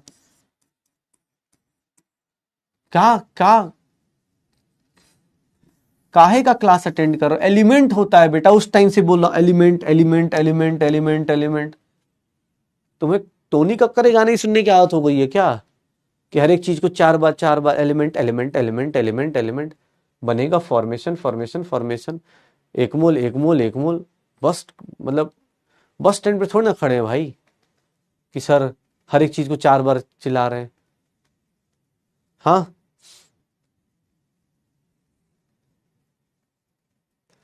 क्या होगा? अरे सर कैल्शियम होगा। कैल्शियम का स्टैंडर्ड स्टेट क्या होता है? सॉलिड। कार्बन का स्टैंडर्ड स्टेट क्या होता है? ग्रेफाइट। कैल्शियम भी एक, कार्बन भी एक, ऑक्सीजन गैस होता है। ऑक्सीजन कितना चाहिए? 3/2 चाहिए। हाइड्रोजन गैस लेंगे, हाइड्रोजन क्या लेंगे? गैस लेंगे। ब्रोमीन क्या लेंगे? ब्रोमीन का स्टैंडर्ड स्टेट लिक्विड होता है। सर इसको भी आधा कर दीजिए, इसको भी आधा कर दीजिए, तब जाके फॉर्मेशन एंथैल्पी ऑफ HBr आएगा। यहाँ गैस मत ले लीजिएगा, ब्रोमीन का स्टैंडर्ड स्टेट लिक्विड होता है। हाइड्रोजन गैस होगा इस केस में, कार्बन सर ग्रेफाइट होगा इस केस में, और ऑक्सीजन कितना होगा सर? 3/2 ऑक्सीजन हो जाएगा इस केस में। तो यही आएगा। इतना डिफिकल्ट कराया जा रहा है, बताइए, इतना डिफिकल्ट क्वेश्चंस चल रहे हैं। किसी का भी फॉर्मेशन इंथैल्पी लिखना है तो ऐसे लिख दिया जा सकता है, ऐसे लिखा जाएगा, कोई दिक्कत नहीं आनी चाहिए। अगर कोई दिक्कत आए तो खुद पे डाउट मत करना। हाँ, कोई दिक्कत आए तो खुद पे डाउट नहीं करना होता है। ये तुम्हारा दिमाग हेल्दी है भाई, तुमने साइंस लिया है, हो जाएगा पक्का। 3/2, अरे भाई यार तुम आधा तो इसी पर अटके पड़े हैं। एक बात बता, 3 ऑक्सीजन लेके आना है, कैसे लेके आऊंगा यार भाई? ये 2 से मल्टीप्लाइड है, ये इसके नीचे क्या, कैसे तू मूल कॉन्सेप्ट कैसे पढ़ के आया यार? इसके नीचे 2 लिखा है, मॉलिक्यूल में, एक मॉलिक्यूल में 2 एटम है, तुझे 3 ऑक्सीजन के एटम चाहिए, तो तू क्या करेगा भाई? 3/2 से मल्टीप्लाई करेगा, ताकि 3/2, ये जादू ऐसे होगा, 3/2 इंटू 2 ऑक्सीजन, 2 से 2 गया, 3 ऑक्सीजन आ जाएगा। अब बाकी भाई अब बैलेंसिंग छोड़ यार, आगे चलते हैं, नहीं तो रह जाएंगे यहीं पे। ये देख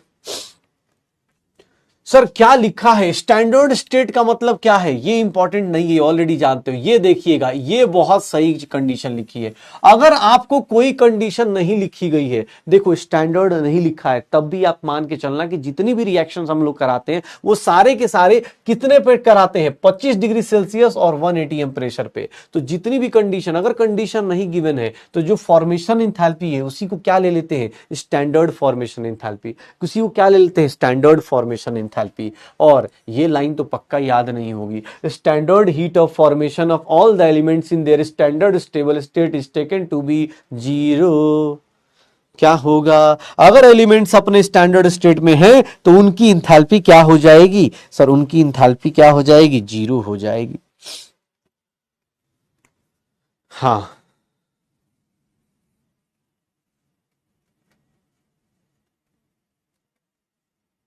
सर, अब ये देखना, अब एक और लाइन लिख रहा हूं, इफ फॉर्मेशन इंथैल्पी ऑफ, देखना बेटा बहुत डिफिकल्ट चीज, इफ फॉर्मेशन इंथैल्पी ऑफ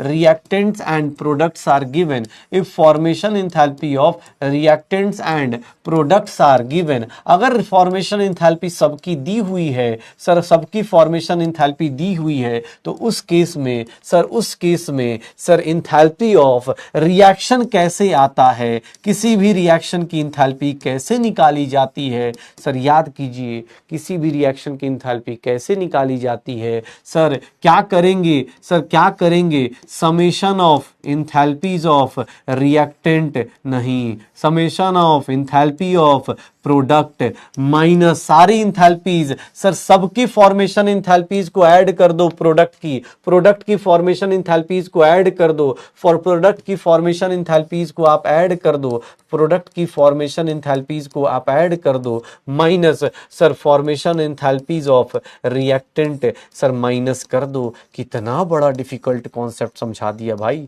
अगर सबकी फॉर्मेशन इंथैल्पी दी हुई है, रिएक्टेंट प्रोडक्ट सबकी फॉर्मेशन इंथैल्पी दी गई है, तो भैया क्या करना होता है, किसी भी रिएक्शन का सर इंथैल्पी निकालने के लिए फॉर्मेशन इंथैल्पी निकाल दो, product minus reactant. It's very difficult ना। एक बोला ये चैप्टर खत्म काहे नहीं हो रहा है, हो जाएगा जब तुम खत्म हो जाओगे ना, जब तुम्हारा अंतिम होता ना कि थॉट आ जाएगा कि बस ये चैप्टर रहने दो अब हो गया, उसी टाइम खत्म हो जाएगा। ठीक है, बहुत बढ़िया। देख लो, प्रोडक्ट माइनस रिएक्टेंट कर देना, इतना डिफिकल्ट। समेशन क्यों लिख रहे हैं, क्योंकि भैया प्रोडक्ट बहुत सारे, जैसे मान लो कोई रिएक्शन दिया है, देखना ध्यान से, अगर मान लो कोई रिएक्शन दे दिया जाए, किसी रिएक्शन का दे दिया, मान लो ऐसे ही दे दिया जाए कि सर ऐसे रिएक्शन दिया हुआ है,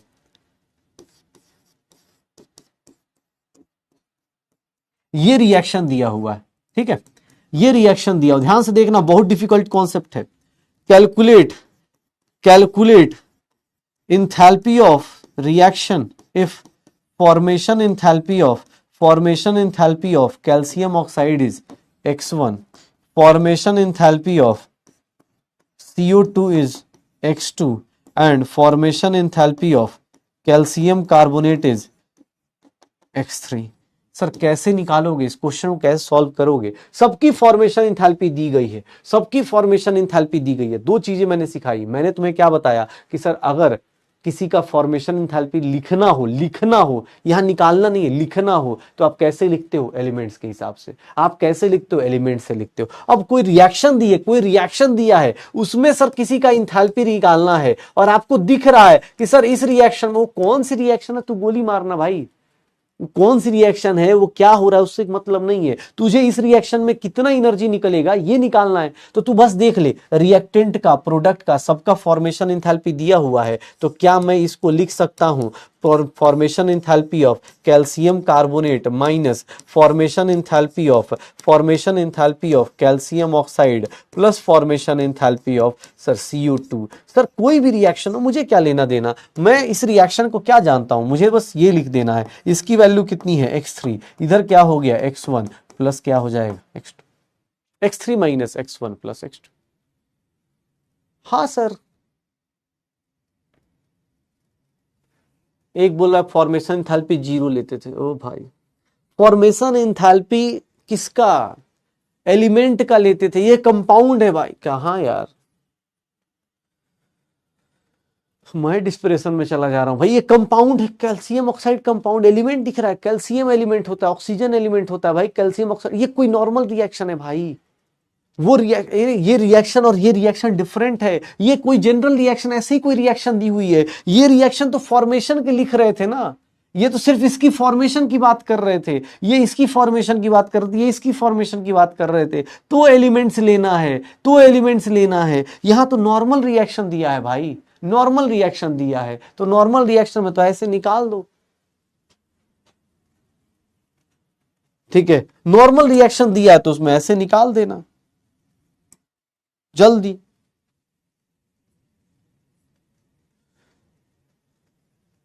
हो जाएगा।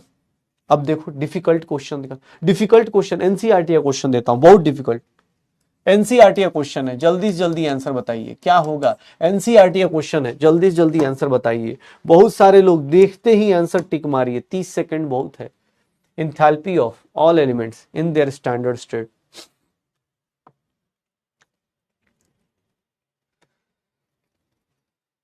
जादू है नशा है मदहोश है।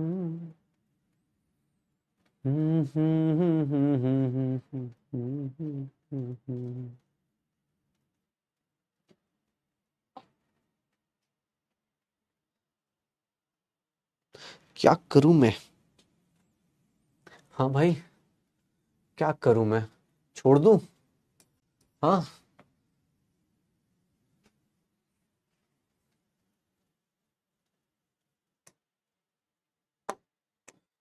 ਤੁਹਾਡਾ कॉन्फिडेंस और साडा कॉन्फिडेंस। भाई हमारा भी कॉन्फिडेंस बढ़े ना, पता चला कि हाँ भाई ये चल रहा है। सर क्या होगा, element in the standard state क्या आ जाएगा, 0 आ जाएगा। तो B is the correct answer, B is the correct answer. बहुत बढ़िया। चलो यार, स्पैमर बेचारा इधर ही परसेंटेज में झूल रहा है, हमारा बच्चा इधर पढ़ रहा है। चलिए, बहुत डिफिकल्ट क्वेश्चन, अगला डिफिकल्ट क्वेश्चन, अगला डिफिकल्ट क्वेश्चन देखना भाई साहब। इतना डिफिकल्ट क्वेश्चन कैसे पहचानोगे तुम लोग? कौन सा रिएक्शन है जो किसी की मोलर हीट को, मोलर एंथैल्पी ऑफ फॉर्मेशन, इनमें से कौन सा रिएक्शन करेक्ट लिखा हुआ है? अगर किसी का फॉर्मेशन एंथैल्पी लिखना हो तो इनमें से कौन सा रिएक्शन करेक्ट लिखा हुआ है, पहचानिए, आराम से पहचानिएगा, ट्रैप में फंसिएगा मत। ब्रोमीन का स्टैंडर्ड स्टेट लिक्विड होता है, आयोडीन का सॉलिड होता है, कैल्शियम ऑक्साइड कार्बन क्या होता है?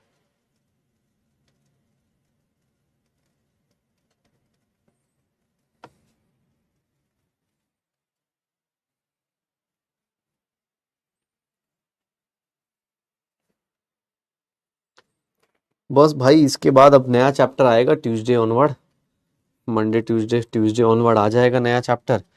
बस वहां से फिर कहानी शुरू होगी इक्विलिब्रियम की, मजाक करते करते।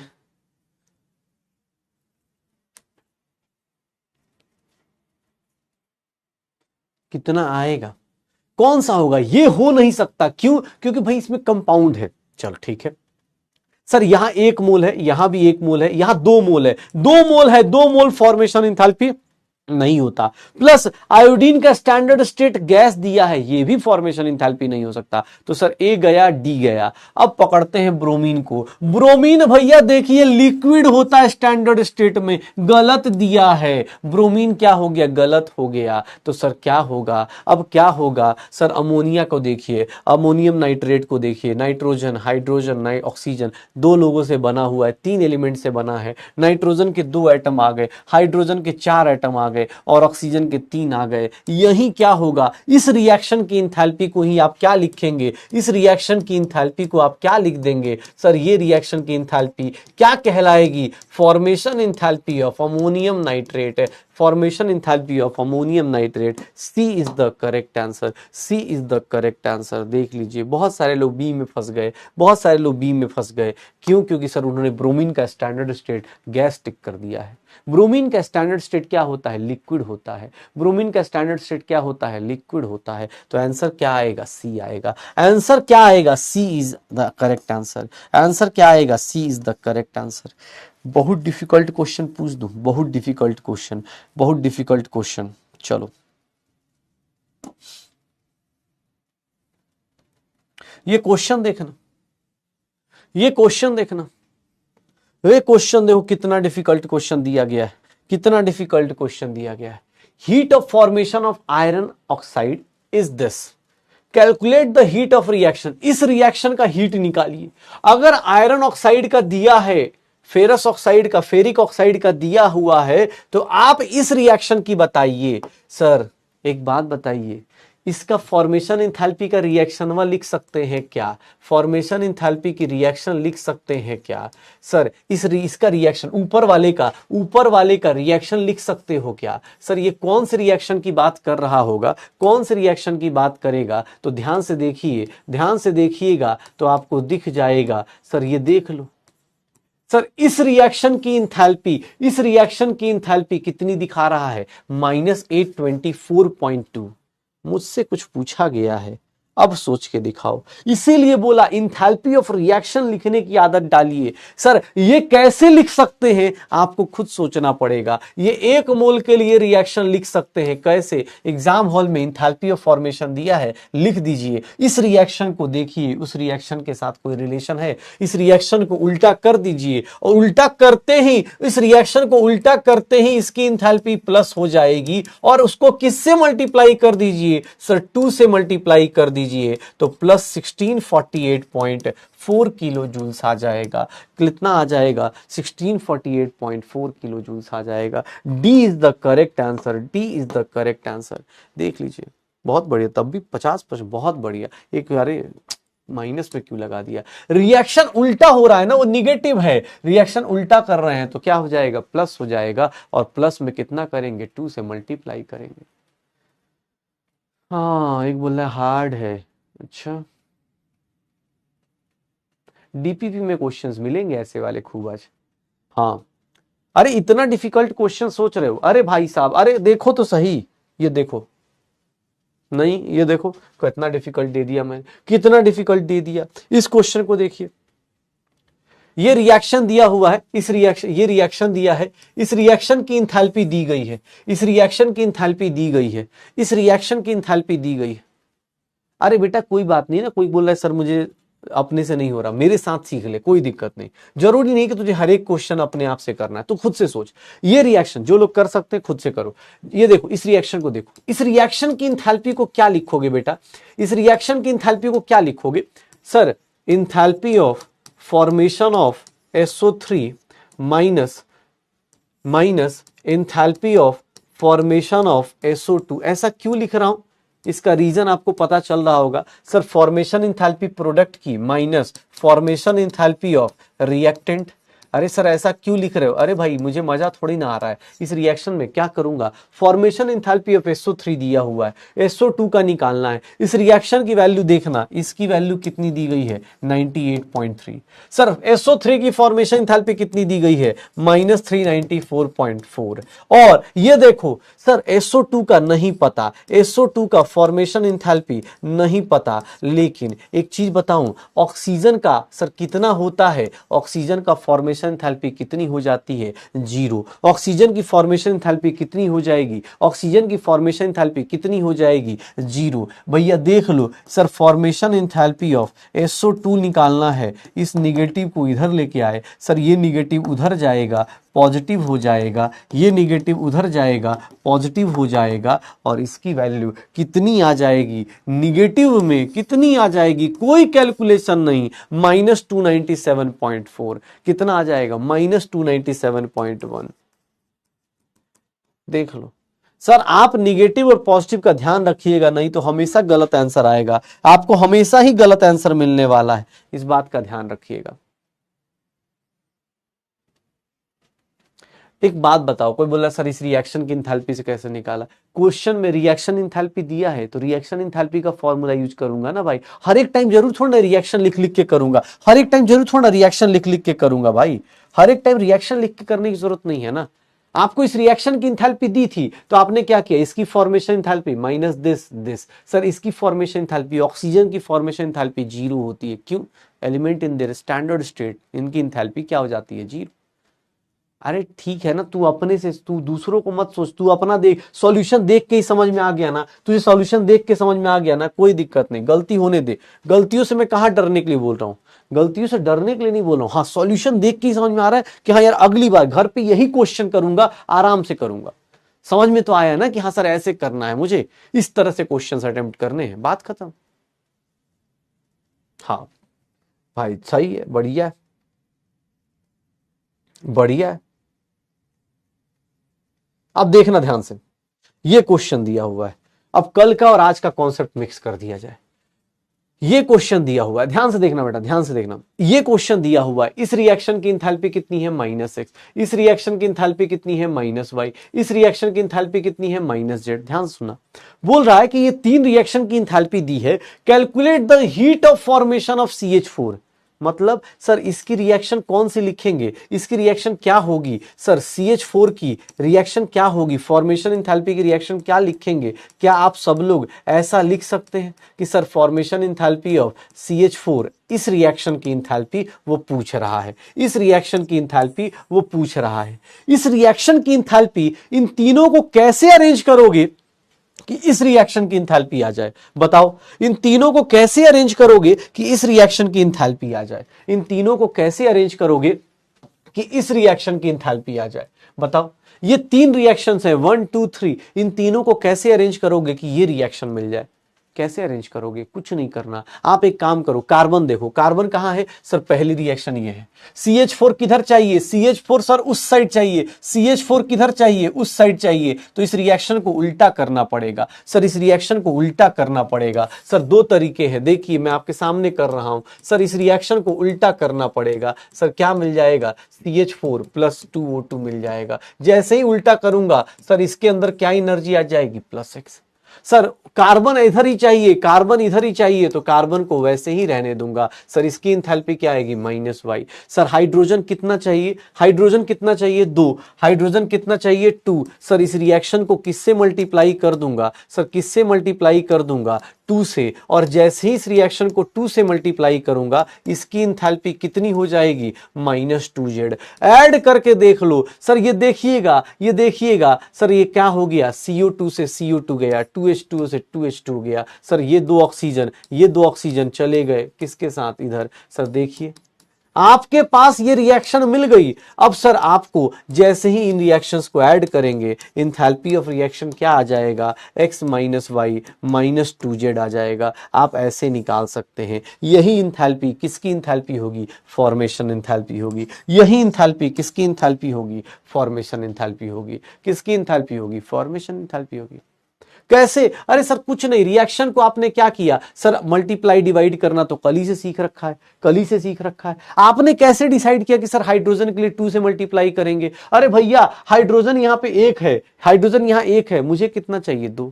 सर कहीं और हाइड्रोजन है क्या, नहीं है ना। ऑक्सीजन क्यों नहीं सोचा, क्योंकि सर ऑक्सीजन को कैंसल आउट होना है। CO2 क्यों नहीं सोचा सर, उसको कैंसल आउट होना है, कभी जरूरत ही नहीं पड़ेगी। देख लो ये दे, अरे एक सिंपल सा सर, आपको मैं बार बार बोल रहा हूं, ये पहला मेथड है। आप इस तरह से करना चाहते हैं बेटा करिए, लेकिन कोशिश करिएगा कि अब धीरे धीरे टाइम हो रहा है तो सर ऐसा करने की कोशिश करें, क्योंकि बार बार इस तरह से नहीं कर सकते। इतना लंबा चौड़ा लिख के कौन काटेगा। आपको पता चल गया सर, पहले रिएक्शन को क्या करना है, रिवर्स करना है, तो माइनस लगा दीजिए। दूसरे रिएक्शन को सिमिलर रखना है। तीसरे रिएक्शन को क्या करना है, 2 से मल्टीप्लाई करना है। अब जो काम आप यहां करेंगे वही काम इंथैल्पी के साथ कर दीजिए। पहले रिएक्शन को माइनस कर दीजिए तो -x। सर दूसरे रिएक्शन को सर सेम रखिए सर, और तीसरे रिएक्शन को 2 टाइम्स मल्टीप्लाई कर दीजिए। ये देख लीजिए x - y -2z। बेटा अगर आप ऐसे मेथड पे आ गए ना, तो एग्जाम हॉल में विदिन सेकंड निकाल सकते हैं, विदिन सेकंड निकाल सकते हैं। एक बोल रहा है सर थर्ड रिएक्शन में 2 से मल्टीप्लाई करेंगे तो ऑक्सीजन 2 से मल्टीप्लाई होगा। बेटा ऑक्सीजन यहाँ हाफ लिखा है, 1/2 लिखा है, देखना इसको 2 से मल्टीप्लाई करेगा, यहाँ 2 होगा, और 2 × 1/2 क्या हो जाएगा, 1 हो जाएगा। थोड़ा आराम से सोच भाई, थोड़ा आराम से सोच। हाँ जल्दी, क्या हो जाएगा, फॉर्मेशन इंथैल्पी। फॉर्मेशन इंथैल्पी जब भी लिखते हैं, फॉर्मेशन इंथैल्पी जब भी लिखते हैं, निकाल सकते हो, चलो एक लास्ट क्वेश्चन करो, फिर हम आगे की तरफ चलेंगे, फिर हम दूसरी इंथैल्पी देखेंगे, कंबशन इंथैल्पी देखेंगे। और कंबशन इंथैल्पी को आज का, हाँ डीपी आज अच्छा है, प्यार से कीजिएगा, बहुत मजा आएगा। एक लास्ट क्वेश्चन कीजिए, कैलकुलेटर यूज कर लेना कैलकुलेशन के लिए, पहले बता रहा हूं, बहुत फालतू का टाइम मत वेस्ट करना, कैलकुलेटर यूज कर लो, क्वेश्चन समझो, ये रिएक्शन देखो, इस रिएक्शन की इंथैल्पी निकालनी, सर इस रिएक्शन की इंथैल्पी निकालनी है, इस रिएक्शन की इंथैल्पी निकालनी है, सबकी प्रोडक्ट की और रिएक्टेंट की फॉर्मेशन इंथैल्पी दी गई है, इस रिएक्शन की इंथैल्पी निकाल दीजिए। इस रिएक्शन, जो भी रिएक्शन हो, इस रिएक्शन की इंथैल्पी निकालनी है, इस रिएक्शन की इंथैल्पी निकाल दो।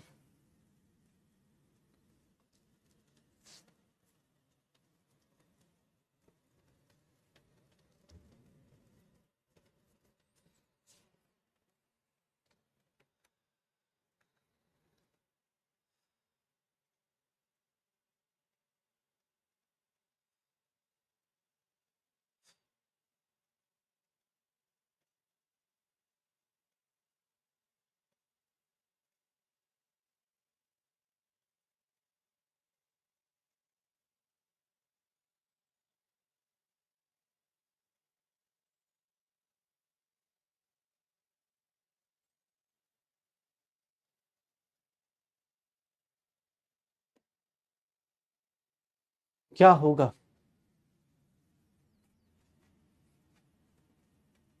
कैलकुलेट करो। कैलकुलेशन के लिए आपको टाइम थोड़ा सा ले लो, डेल्टा एच रिएक्शन, कोई दिक्कत नहीं, इस रिएक्शन की इंथैल्पी निकालनी। सर रिएक्शन की इंथैल्पी कैसे करेंगे, फॉर्मेशन इंथैल्पी दिया है तो sir 4 times formation enthalpy of CO2, 4 time product minus reactant करते हैं ना, प्रोडक्ट माइनस रिएक्टेंट करते हैं। और सर ये क्या हो जाएगा, ये क्या हो जाएगा, formation enthalpy of nitrogen. Sir ऐसे नाइट्रोजन का फॉर्मेशन इंथैल्पी 0 ही होता है, लिख के काट देंगे, कोई दिक्कत नहीं। 4 times formation enthalpy of carbon monoxide और plus 2 times formation enthalpy of NO2। सबकी वैल्यूज दी हुई हैं, सबकी वैल्यूज दी हैं, पुट करके रिएक्शन की इंथैल्पी निकाल दो, इस रिएक्शन की इंथैल्पी निकाल दो। CO2 की फॉर्मेशन इंथैल्पी कितनी है बेटा, सर -393.5 है, -393.5 है। नाइट्रोजन का लिखने की जरूरत नहीं, क्योंकि नाइट्रोजन गैस की कितनी हो जाएगी, 0, -4 टाइम्स, इसको थोड़ा सा नीचे लिख देता हूं। अब थोड़ा फास्ट अपने कैलकुलेटर यूज कर लेना, कोई दिक्कत नहीं, फालतू की चीजों पे मत, अब कैलकुलेशन पे मत टाइम वेस्ट करो, क्योंकि यहाँ थर्मोकेमिस्ट्री समझना जरूरी है। 4 टाइम्स, सर CO का कितना है, CO का -1110.5 और ये कितना है 2 टाइम्स -33.2। देख लो अब ये कितना हो गया, सर 4 से करेंगे तो 0, 20 हो गया, 4 3 जा 12, 2 4 और 4 9 37 और 4 3 जा 57 -15। हाँ ठीक है, तो ये हो गया, और माइनस, अब ये माइनस में देख लो, -442 और -66.4 ये आ गया। अब इसको जोड़ देंगे, -1574 माइनस ये कितना हो गया, माइनस माइनस प्लस हो जाएगा, और ये 0.4 हो गया, 6 2 8 हो गया, 6 4 10 हो गया, और ये कितना हो गया 5। तो इसका कितना आंसर आ जाएगा, -1000 आ जाएगा। कितना आ जाएगा, A is the correct answer, A is the correct answer, A is the correct answer, A is the correct answer, निकाल दो, A is the correct answer. तो आपको जब भी कोई क्वेश्चन मिले, आपको जब भी कोई क्वेश्चन मिले, आप ऐसे ध्यान रखिए कि भाई मुझे कैसे निकालना है, किस तरह की चीजें करनी है। अगर रिएक्टेंट का और प्रोडक्ट का फॉर्मेशन इंथैल्पी दिया है, रिएक्टेंट और प्रोडक्ट का फॉर्मेशन इंथैल्पी दिया है, तो उस केस में याद रखिएगा आपको क्या करना है, formation enthalpy of product minus formation enthalpy of reactant करना है, formation enthalpy of product minus formation enthalpy of reactant करना है। ओके चलो, अब आते हैं दूसरे इंथैल्पी पे, और दूसरा इंथैल्पी क्या है, स्टैंडर्ड इंथैल्पी ऑफ कंबशन, मतलब इसी को क्या लिख देंगे, कंबशन इंथैल्पी लिख देंगे, इसी को क्या लिख देंगे, कंबशन इंथैल्पी। एक बात बताना, formation enthalpy formation enthalpy formation enthalpy positive आ सकता है, निगेटिव आ सकता है, कुछ भी है, जीरो आ सकता है, लेकिन कंबशन एंथैल्पी हमेशा ही निगेटिव आएगा, ऑलवेज एक्सोथर्मिक। क्यों? क्योंकि सर देखिए, इसमें आग लगेगी और आग लगेगी तो भैया एनर्जी लूज होगा। कंबशन एंथैल्पी हमेशा ही एक्सोथर्मिक। फॉर्मेशन एंथैल्पी पॉजिटिव हो सकता है, निगेटिव हो सकता है, कुछ भी हो सकता है। फॉर्मेशन एंथैल्पी पॉजिटिव निगेटिव कुछ भी हो सकता है। फॉर्मेशन एंथैल्पी पॉजिटिव निगेटिव कुछ भी हो सकता है भाई, ये दिमाग में रखना कि फॉर्मेशन एंथैल्पी क्या होगा, पॉजिटिव निगेटिव कुछ भी हो सकता है। तो भाई ध्यान से सुन लो, फॉर्मेशन एंथैल्पी का कहां नोट लिखवाया था यार, ये रहा ना। फॉर्मेशन एंथैल्पी कैन बी, क्या हो सकता है, कैन बी एक्सोथर्मिक, एंडोथर्मिक, कुछ भी हो सकता है। कैन बी एक्सोथर्मिक, एंडोथर्मिक, कुछ भी हो सकता है। किसी को बनाने में हो सकता है एनर्जी देनी पड़े, किसी को बनाने में एनर्जी लेनी पड़े। फॉर्मेशन एंथैल्पी कुछ भी होगा, लेकिन कंबशन एंथैल्पी हमेशा क्या होगा, कंबशन एंथैल्पी हमेशा क्या होगा, एक्सोथर्मिक होगा। क्यों? क्योंकि सर आग लगेगी तो ऑब्वियस एनर्जी रिलीज होगी। कंबशन एंथैल्पी होगा तो हमेशा क्या होगा, एक्सोथर्मिक होगा। एक्सेप्शन याद आ गया है कैसे? चलो पहले डेफिनेशन पढ़ते हैं। कंबशन एंथैल्पी का मतलब क्या होता है, अमाउंट ऑफ हीट इवॉल्व्ड। देखो वहां पे, यहां इवॉल्व्ड बोला गया है, उस वाले डेफिनेशन में लिखा था एब्जॉर्ब्ड और इवॉल्व्ड, यहां सिर्फ और सिर्फ बोला गया evolved. When one mole of any substance is completely burned और oxidized in excess of air, excess of oxygen, oxidation भी इसी को बोल देते हैं, ऑक्सीडेशन भी इसी को बोल देते हैं।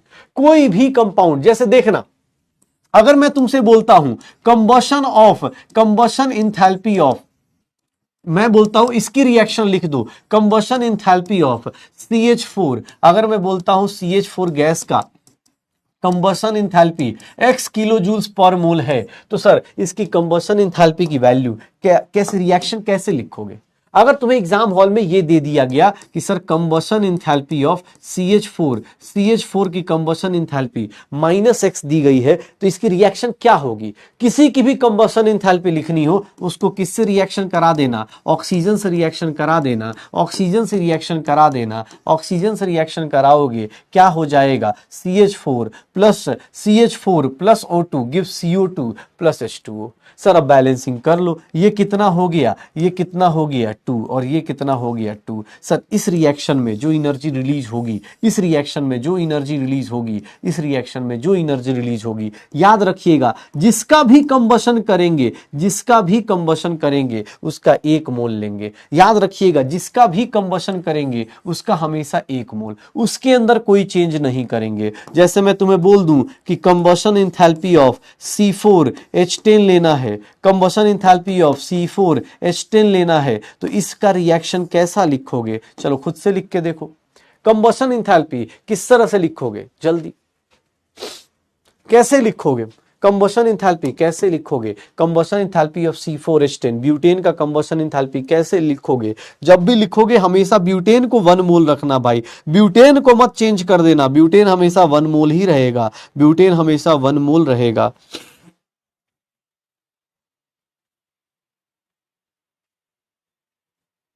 क्या होगा भाई? मॉड्यूल से ज्यादा अभी डीपीपी पे करो, ठीक है? आप डीपीपी और क्लास की चीजों को रिवाइज करो बेटा, बार बार बोल रहा हूँ, 11th क्लास में आप इतना ही कर लो, काफी है।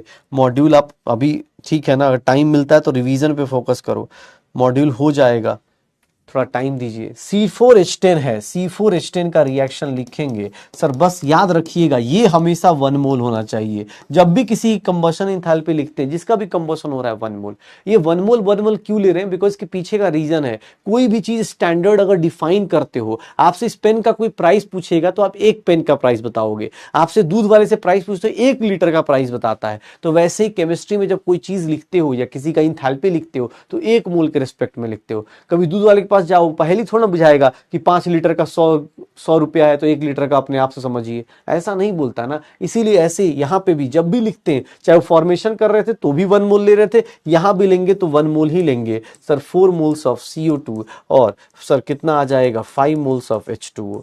दिक्कत क्या आएगी, ऑक्सीजन इधर कितना हो गया, 4 2 जा 8 प्लस 5 13 हो गया। इधर चेंज नहीं कर सकते, आप क्या करोगे, इधर किससे लिख दोगे, 13/2 लिख दोगे। इधर क्या लिखोगे, 13/2 लिख दोगे। 13 बाई क्या लिख दोगे, 2 लिख दोगे, 13/2 लिख दोगे। हो जाएगा सर। किसी का भी कंबशन इंथैल्पी, अच्छा एक बात बताओ, अब मुझे खुद से बताओ, कंबशन इंथैल्पी में अपोजिट क्यों आ रहा था? कंबशन इंथैल्पी अपोजिट क्यों आता है? इसका रीजन बताओ। कंबशन इंथैल्पी जब भी तोड़ने कभी भी जाओगे कंबशन इंथैल्पी करने, एक बात बताओ, कंबशन इंथैल्पी में तुमने पढ़ा था एक्सेप्शन, कि एक्सेप्शन क्यों आ रहा था? कंबशन इंथैल्पी में रिएक्टेंट माइनस प्रोडक्ट करना था। बाकी सब जगह जब भी इंथैल्पी आता है प्रोडक्ट माइनस रिएक्टेंट पढ़ते हैं, लेकिन कंबशन इंथैल्पी में बात उल्टी हो जा रही थी। क्यों? रिएक्टेंट माइनस प्रोडक्ट पढ़ रहे थे। ऐसा क्यों? उसके पीछे का लॉजिक खुद से सोच लो। अगर तुम इसका कंबशन इंथैल्पी जब निकालने जाओगे, बेटा एक बात बताओ, जब इसका कंबशन इंथैल्पी तुम लिख रहे हो, जब तुम बोलोगे सर इसका कंबशन इंथैल्पी, तो क्या ये रिएक्टेंट रह पाएगा?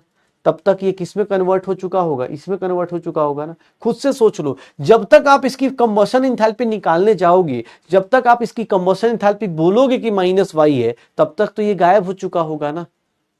मतलब सर आप जिसको आपका जब कंबशन इंथैल्पी निकालने आते हैं तब तक सर ये क्या हो जाता है? ये आपका बचा होता है, तो यही क्या कहलाता है? रिएक्टेंट। और ऑब्वियस है ये क्या कहलाएगा? रिएक्टेंट।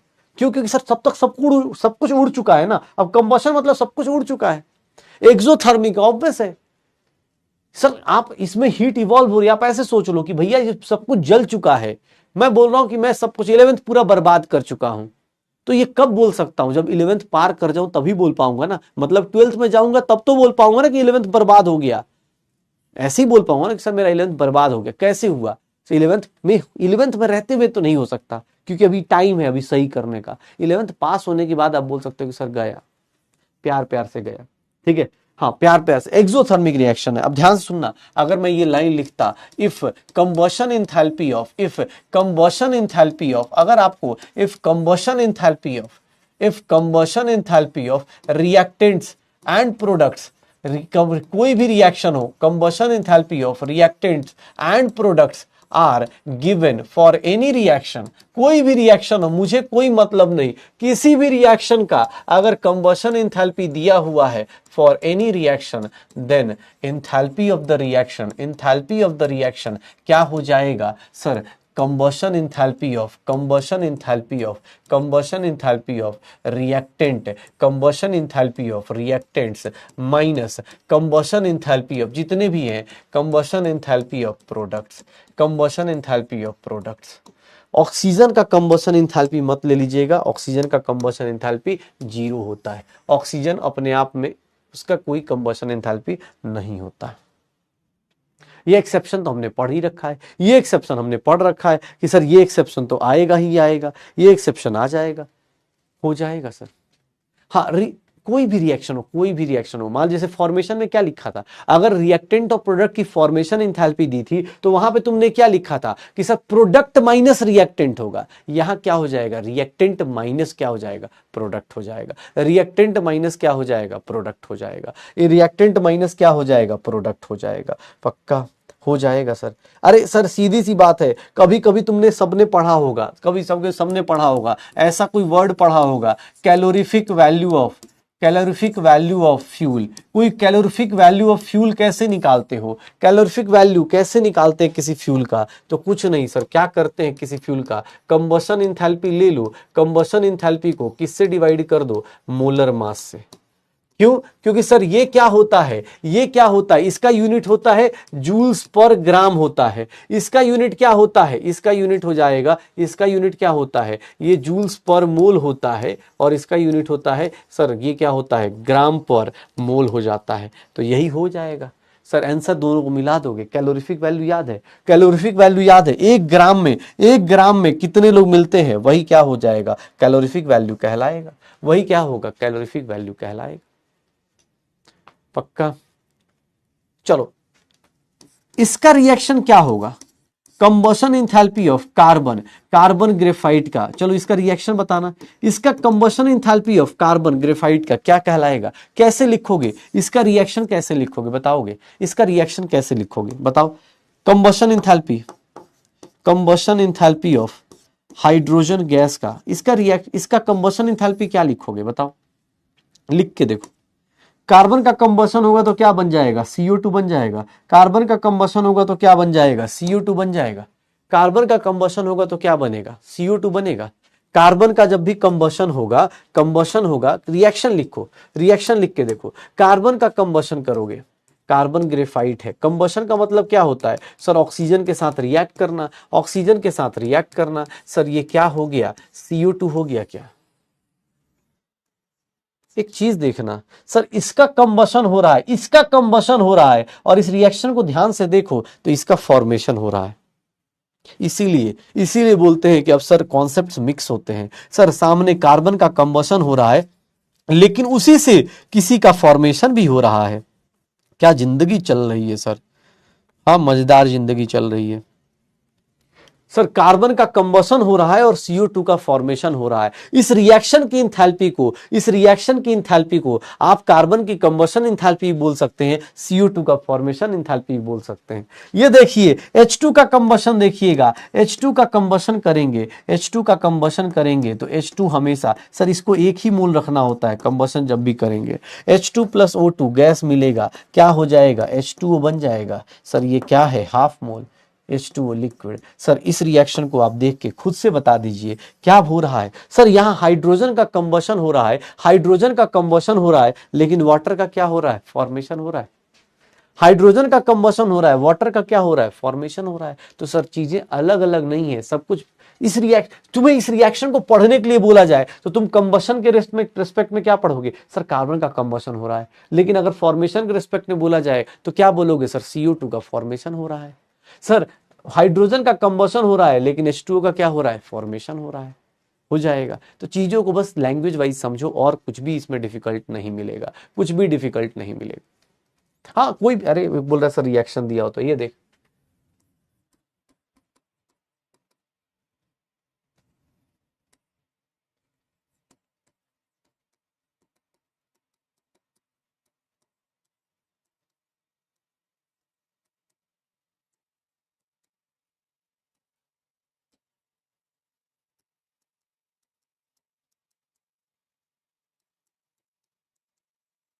इस क्वेश्चन को अटेम्प्ट करो।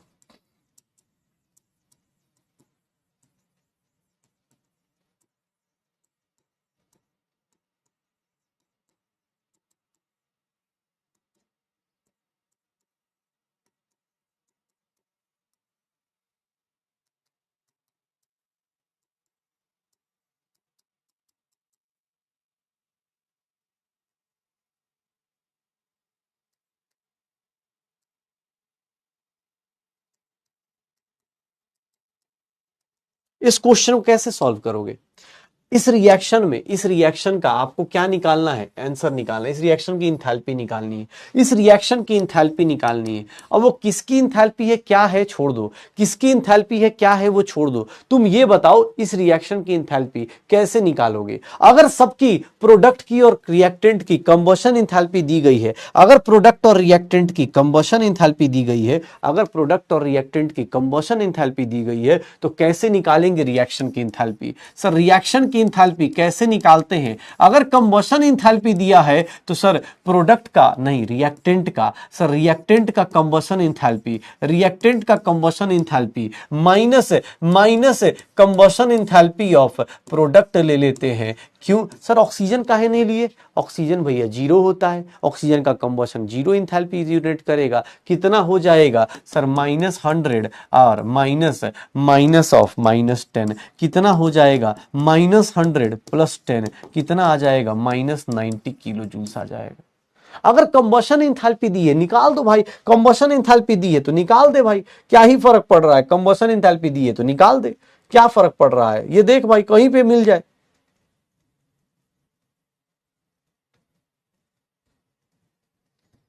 ये क्वेश्चन कर, ये क्वेश्चन करो। Enthalpy of combustion of methane, graphite, dihydrogen सबका दिया है। बोल रहा है इंथैल्पी फॉर्मेशन इंथैल्पी निकालो, किसकी? CH4 की। सर इस रिएक्शन को पहले लिख के देखो, इस रिएक्शन को पहले लिख के देखो। आपको एग्जाम हॉल में ट्रिक दिया जाएगा, एग्जाम हॉल में पहचानने का तरीका दिया जाएगा। पहले आप इस रिएक्शन को लिख के देखिए। इस रिएक्शन को जैसे ही आप लिखेंगे आपको पता चल गया कि सर कार्बन ग्रेफाइट होगा प्लस 2 हाइड्रोजन होगा, सर इस रिएक्शन की इंथैल्पी आपको क्या मिलेगी? कम फॉर्मेशन इंथैल्पी। इस रिएक्शन की इंथैल्पी निकाल दीजिए, इस रिएक्शन की इंथैल्पी निकाल दीजिए, क्या मिल जाएगा? फॉर्मेशन इंथैल्पी ऑफ, क्या मिल जाएगा? CH4 मिल जाएगा। लेकिन इस रिएक्शन की इंथैल्पी कैसे निकालूं? सर मुझे ना इस रिएक्शन के रिएक्टेंट और प्रोडक्ट की कंबशन इंथैल्पी दी गई है, रिएक्टेंट और प्रोडक्ट की कंबशन इंथैल्पी दी गई है, तो मैं क्या कर सकता हूं? इस रिएक्शन की इंथैल्पी को निकालने के लिए, इस रिएक्शन की इंथैल्पी को निकालने के लिए combustion enthalpy of carbon plus 2 times combustion enthalpy of hydrogen plus 2 times combustion enthalpy of hydrogen minus combustion enthalpy of sir क्या कर दूं? CH4 कर दूं, minus combustion enthalpy of CH4 कर दूं, आंसर निकालना शुरू कर दूंगा, कार्बन की कंबशन इंथैल्पी कितनी? कार्बन की कंबशन कितनी है? मीथेन का इतना है, कार्बन का, ग्रेफाइट का इतना है, कितना है कार्बन का? -393.5 प्लस 2 टाइम्स -285.8 माइनस क्या हो जाएगा? कंबशन इंथैल्पी किसका? मीथेन का कितना दिया है? -890.3। वैल्यूज पुट कर दो, माइनस ये 16 हो गया, 8 2 जा 10 11 हो गया, 8 2 जा 16 एक 17 हो गया, 2 2 4 एक 5 हो गया, और इधर कितना हो गया? +890.3 हो गया। अब देख ले इसकी वैल्यू कितनी आ गई? 11, 3 और 1 4 5 9 7 16, और यहां पर कितना आ जाएगा? 5 3 8 9, ठीक है, तो -9 890.3। सर इसका आंसर देखोगे निगेटिव में आंसर आएगा, और निगेटिव में कितना आंसर आ जाएगा? निगेटिव में कितना आंसर आ जाएगा? 74.8 आ जाएगा। निगेटिव में आंसर कितना आ जाएगा? 7। ऑक्सीजन क्यों नहीं लिया? ऑक्सीजन कहां भाई? क्यों लूंगा ऑक्सीजन को? ऑक्सीजन क्यों लूंगा? मैंने पहले यह पहचाना कि मुझे किस रिएक्शन की इंथैल्पी निकालनी है। पहले इस क्वेश्चन में वो क्या दिया है मुझे फर्क नहीं पड़ता, मुझे बोला गया कि आप किसका इंथैल्पी निकालिए? इस रिएक्शन का इंथैल्पी निकालिए, फॉर्मेशन इंथैल्पी ऑफ CH4, मतलब इस रिएक्शन की इंथैल्पी निकालिए। मैं पहचान गया कि अच्छा इस रिएक्शन की इंथैल्पी निकालनी है। अब इस रिएक्शन की इंथैल्पी कैसे निकालूंगा? इसके लिए ऊपर इसके रिएक्टेंट की, प्रोडक्ट की, सबकी कंबशन इंथैल्पी दी थी, तो मैंने आंख बंद करके क्या किया? Combustion enthalpy of reactant minus combustion enthalpy of product कर दिया। Sir combustion enthalpy of reactant minus combustion enthalpy of product solve करूंगा, आंसर आ जाएगा -74.8। पहले आप ये पहचानो आपको निकालना क्या है, उसमें क्या क्या चीज दी गई है आप उसको देख लो, और उसके बाद आंसर निकाल दो। एक बोला प्रोडक्ट माइनस रिएक्टेंट क्यों नहीं किया? अबे भाई सुन ध्यान सुन, यहां क्या दिया है क्वेश्चन? यहां क्या दिया है? सर कंबशन इंथैल्पी दी गई है। मैंने क्या बोला तुम्हें? तुम दो चीजों को मिक्स कर रहे हो और कुछ नहीं। फॉर्मेशन इंथैल्पी की रिएक्शन लिख दी आपको। मैंने ये तो नहीं बोला कि फॉर्मेशन इंथैल्पी की रिएक्शन निकालने के लिए आपको प्रोडक्ट माइनस रिएक्टेंट करना है, नहीं। मैंने बोला था कि अगर सब कुछ कंबशन इंथैल्पी के टर्म में दिया है, कोई भी रिएक्शन हो, फॉर्मेशन हो, कोई भी रिएक्शन हो, सब कुछ अगर रिएक्टेंट और प्रोडक्ट का कंबशन इंथैल्पी दिया गया है तो आप रिएक्टेंट माइनस प्रोडक्ट करेंगे। अगर इस रिएक्शन में फॉर्मेशन इंथैल्पी सबका दिया होता, रिएक्टेंट और प्रोडक्ट के फॉर्मेशन इंथैल्पी दिया होता, तो मैं क्या करता? अगर फॉर्मेशन इंथैल्पी दिया होता रिएक्टेंट और प्रोडक्ट का, तो मैं प्रोडक्ट माइनस रिएक्टेंट करता। दोनों में डिफरेंस है भाई साहब, दोनों में डिफरेंस है। रुको मैं एक चीज दिखा देता हूं। देखो ये क्वेश्चन देखो, इस क्वेश्चन को देखो, तुम्हें डिफरेंस दिख जाएगा। यहां पहले रुक जाओ, ये पहले पढ़ो लो एक बार। इंथैल्पी ऑफ फॉर्मेशन दिया है, ठीक है, एक छोड़ दो इसको, इंथैल्पी ऑफ फॉर्मेशन किसी का दिया है। पहले ये पहचानते हैं किसकी वैल्यू निकालनी है। The enthalpy of combustion of C2H4। Sir मुझे ऊपर क्या दिया है छोड़ दो, इसका रिएक्शन लिखो। C2H4 का, इस रिएक्शन का इंथैल्पी निकालना है। सर इसका कंबशन करेंगे, CO2 प्लस H2 आ जाएगा, रिएक्शन बैलेंस करेंगे, ये 2 हो गया, यहाँ 2 हो गया, ये 2 2 4 हो गया, और 2 6। ये देखिए इस रिएक्शन की इंथैल्पी आ गई। इस रिएक्शन की इंथैल्पी निकाल दूंगा तो इस रिएक्शन की इंथैल्पी को ही मैं क्या बोलूंगा? कंबशन इंथैल्पी ऑफ C2H4, यही बोलूंगा ना भाई। इस रिएक्शन की इंथैल्पी अगर आ गई तो कंबशन इंथैल्पी ऑफ C2H4 कहलाएगी। लेकिन मैं निकालूं कैसे, मैं इसको कैसे निकालूंगा, कैसे निकलेगा मेरे से? तो मैं क्या करूंगा, मैं ये देख लूंगा कि भैया सुनो, इस रिएक्शन की इंथैल्पी कैसे आएगी। मैंने ऊपर देखा, ऊपर क्या दिया है, फॉर्मेशन इंथैल्पी सबकी दी गई है। मुझे क्या दिया गया, इस रिएक्शन में सबकी फॉर्मेशन इंथैल्पी दी गई है।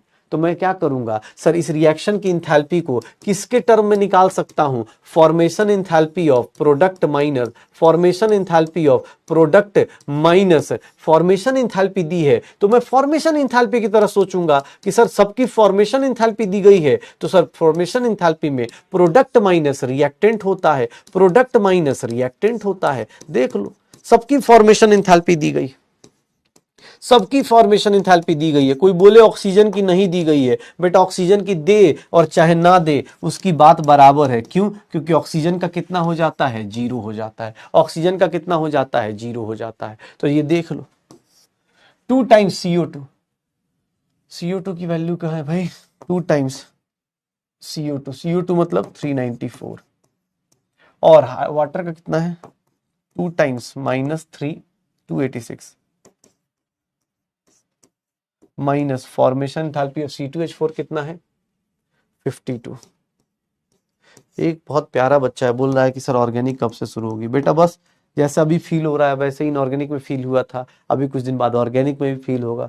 पढ़ाई मत करना, बस खाली पढ़ना नहीं है, बस तुमने पैसे दिए भाई, पढ़ना थोड़ी ना होता है। 8 हो गया, 9 2 18, ये कितना हो गया, और ये कितना हो गया 57 -52, ये वैल्यू कितनी आ गई, 0 8 7 15 16 नेगेटिव और -52। इसकी वैल्यू जोड़ दो, कितना हो गया, -1412 आ जाएगा। कितना आ जाएगा, -1412 आ जाएगा। कितना आ जाएगा, -1412 आ जाएगा। हाँ बेटा, ये क्वेश्चन नोट्स में लिख लेना और दोबारा सॉल्व करना, कभी भी कंफ्यूजन मत पालो, क्योंकि हमेशा ये दिक्कत आएगी। ऐसे कंफ्यूजन पालोगे तो हमेशा दिक्कत आएगी भाई। हाँ, ये तुम्हें ये देखना है कि इस रिएक्शन की इंथैल्पी निकालनी है। अब ये कंबसन हो, फॉर्मेशन हो, मुझे क्या मतलब है, मुझे ये पता चल गया इस रिएक्शन की इंथैल्पी निकालनी है। अब मैं देख रहा हूं कि यार ऊपर क्या दिया है, इस रिएक्शन के रिएक्टेंट और प्रोडक्ट का फॉर्मेशन इंथैल्पी दिया है, इस रिएक्शन के रिएक्टेंट और प्रोडक्ट का फॉर्मेशन इंथैल्पी दिया है। तो मुझे एक चीज सिखाई गई है कि रिएक्टेंट और प्रोडक्ट की अगर फॉर्मेशन इंथैल्पी दी गई है तो उस केस में मैं प्रोडक्ट माइनस रिएक्टेंट करता हूं, और अगर रिएक्टेंट और प्रोडक्ट की कंबसन इंथैल्पी दी गई है तो उस केस में मैं रिएक्टेंट माइनस प्रोडक्ट करता हूं। बस यही चीज याद रखिएगा, हो जाएगा, हो जाएगा, चमक जाएगा भाई। अब बहुत डिफिकल्ट चीज, बस छोटी छोटी डेफिनेशन, मेन 2 चीजें थी, पढ़ लिया। अगली क्लास में बॉन्ड इंथैल्पी पढ़ेंगे। इन हीट ऑफ फेज चेंज याद है, हीट ऑफ फेज चेंज क्या होता है, it is the amount of energy required to, अगर आप सॉलिड से, ध्यान से देखना, सॉलिड से लिक्विड जाते हो और लिक्विड से गैस जाते हो, पता नहीं इस चैप्टर को, इस चीज को कितनी बार मैं बना चुका हूं। इसको हम लोग बोल देते हैं फ्यूजन, इसको हम लोग बोल देते हैं वेपराइजेशन। ये वेपराइजेशन, ये दोनों प्रोसेस उल्टा आएंगे तो इसको हम लोग बोल देते हैं, इसको वेपराइजेशन बोल देते हैं। ये देख लो, इसको क्या बोल देते हैं, तो ये हो जाता है, इसको बोल देते हैं हम लोग कंडेंसेशन, इसको हम लोग बोल देते हैं कंडेंसेशन, और इसको हम लोग क्या बोल देते हैं, क्रिस्टलाइजेशन। इसको हम लोग क्या बोल देते हैं, क्रिस्टलाइजेशन। इसको हम लोग क्या बोल देते हैं, क्रिस्टलाइजेशन। याद है? एक बात बताना, अरे छोटा सा डेफिनेशन है, बस कहानी खत्म हो जाएगी। एक बात बताओ, फ्यूजन और वेपराइजेशन एंडोथर्मिक होगा या एक्सोथर्मिक होगा? रटना मत, फ्यूजन और वेपराइजेशन एंडोथर्मिक होगा या एक्सोथर्मिक होगा? खुद से बताओ। ये दोनों प्रोसेस, ये दोनों सॉलिड से लिक्विड जाओगे, एनर्जी क्या होगी, देनी पड़ेगी ना भाई। तो ये एंडो हो गया, ये भी क्या होगा, एंडो होगा। सर उधर से आते टाइम रिएक्शन रिवर्स करोगे तो ये क्या हो जाएगा, एक्सो हो जाएगा। ये एंडो है तो ये एंडो मतलब ये क्या होगा, हीट एब्जॉर्ब करेगा, तो ये हीट एब्जॉर्ब करेगा, उधर से आते टाइम क्या हो जाएगा, एक्सो हो जाएगा। उधर से आते टाइम एक्सो हो जाएगा। अब तुमसे कोई पूछ दे कि नहीं सर फ्यूजन का डेफिनेशन बताइए, सर फ्यूजन का डेफिनेशन पता है कितना डिफिकल्ट होता है? डेफिनेशन बता देता हूं। फ्यूजन का डेफिनेशन देखिए भाई साहब, इतना खतरनाक डेफिनेशन एनसीईआरटी में दिया है, और तीनों डेफिनेशन एक साथ पढ़ के खत्म कर दीजिए आज के लिए। फ्यूजन का डेफिनेशन पढ़िएगा, क्या लिखा गया है कि sir enthalpy change that accompanies melting of 1 mole of, किसी भी सॉलिड सब्सटेंस का 1 मोल अगर मेल्ट होगा तो उस टाइम पे जो एनर्जी निकलेगी उसको क्या बोलते हैं, इंथैल्पी ऑफ फ्यूजन बोलते हैं। सर 1 मोल में जो एनर्जी लगती है वेपराइज करने के लिए उसको क्या बोलते हैं, इंथैल्पी ऑफ वेपराइजेशन बोल देते हैं। बेटा ऑलरेडी डिस्कस हो चुका है, इसीलिए मैं मजाक बनाते हुए कह रहा हूं कि सब्लिमेशन इंथैल्पी किसको बोलते हैं, हमेशा याद रखिएगा, हमेशा 1 मोल बोल रहा है।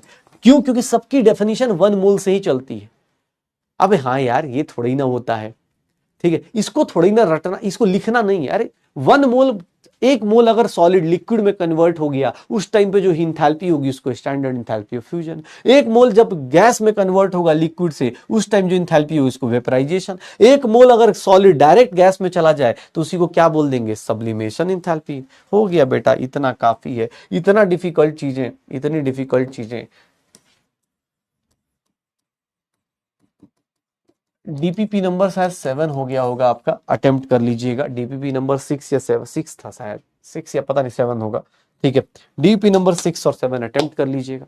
हाँ भाई, उतना ही था, उसमें उतना ही जानना है। 2 इंथैल्पी आज मेजर पढ़ी। अगली क्लास में, सैटरडे की क्लास में भैया पढ़ने वाले हैं बॉन्ड इंथैल्पी और न्यूट्रलाइजेशन इंथैल्पी, वो 2 काम के हैं। बाकी जो छोटी मोटी इंथैल्पी, अब सब्लिमेशन इंथैल्पी, वेपराइजेशन इंथैल्पी, उतने काम की नहीं है कि उसको लेके रट रहे हैं।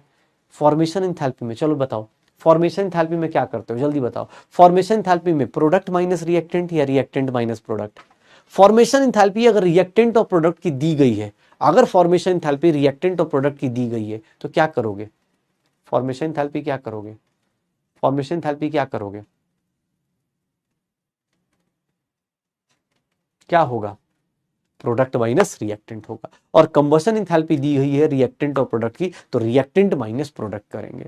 तो बस यही 2 चीजें सीखी हैं। बाकी डिफरेंट डिफरेंट वेराइटी की डिफिकल्ट चीजें सीखी हम लोगों ने, काफी डिफिकल्ट है ना, ठीक है। अगली क्लास में मिलते हैं और अगली क्लास में देखते हैं बॉन्ड इंथैल्पी कैसे आपको फिर से product minus reactant, reactant minus product कैसे कराएगी, वो सब चीजें सीखेंगे भैया। अब कोई भी बहुत ज्यादा, अभी बोल रहे थे फॉर्मूले से परेशान है, अब बोल रहे हो कैलकुलेशन से परेशान है, ठीक है। अगली क्लास में मिलेंगे, चीजें देखेंगे मजे में, और ट्राई कीजिएगा, रिवाइज करके आइएगा, बिकॉज अगली क्लास में ये चैप्टर ऑलमोस्ट एंड हो जाएगा और मंडे को तो पूरा ही एंड हो जाएगा। तो बस भैया, ये सफर अब धीरे धीरे अब आगे जाता जा रहा है। 11th आपका फिनिशिंग मोड पे चलता जा रहा है, क्योंकि इसके बाद बस 4 चैप्टर बीत गए, 3 चैप्टर और बचे हैं। सिलेबस खत्म, फिजिकल केमिस्ट्री 11th की खत्म। कोशिश करना, बस रिवाइज करते रहना। ओके, मिलते हैं अगली क्लास में, तब तक के लिए गुड नाइट, बाय बाय।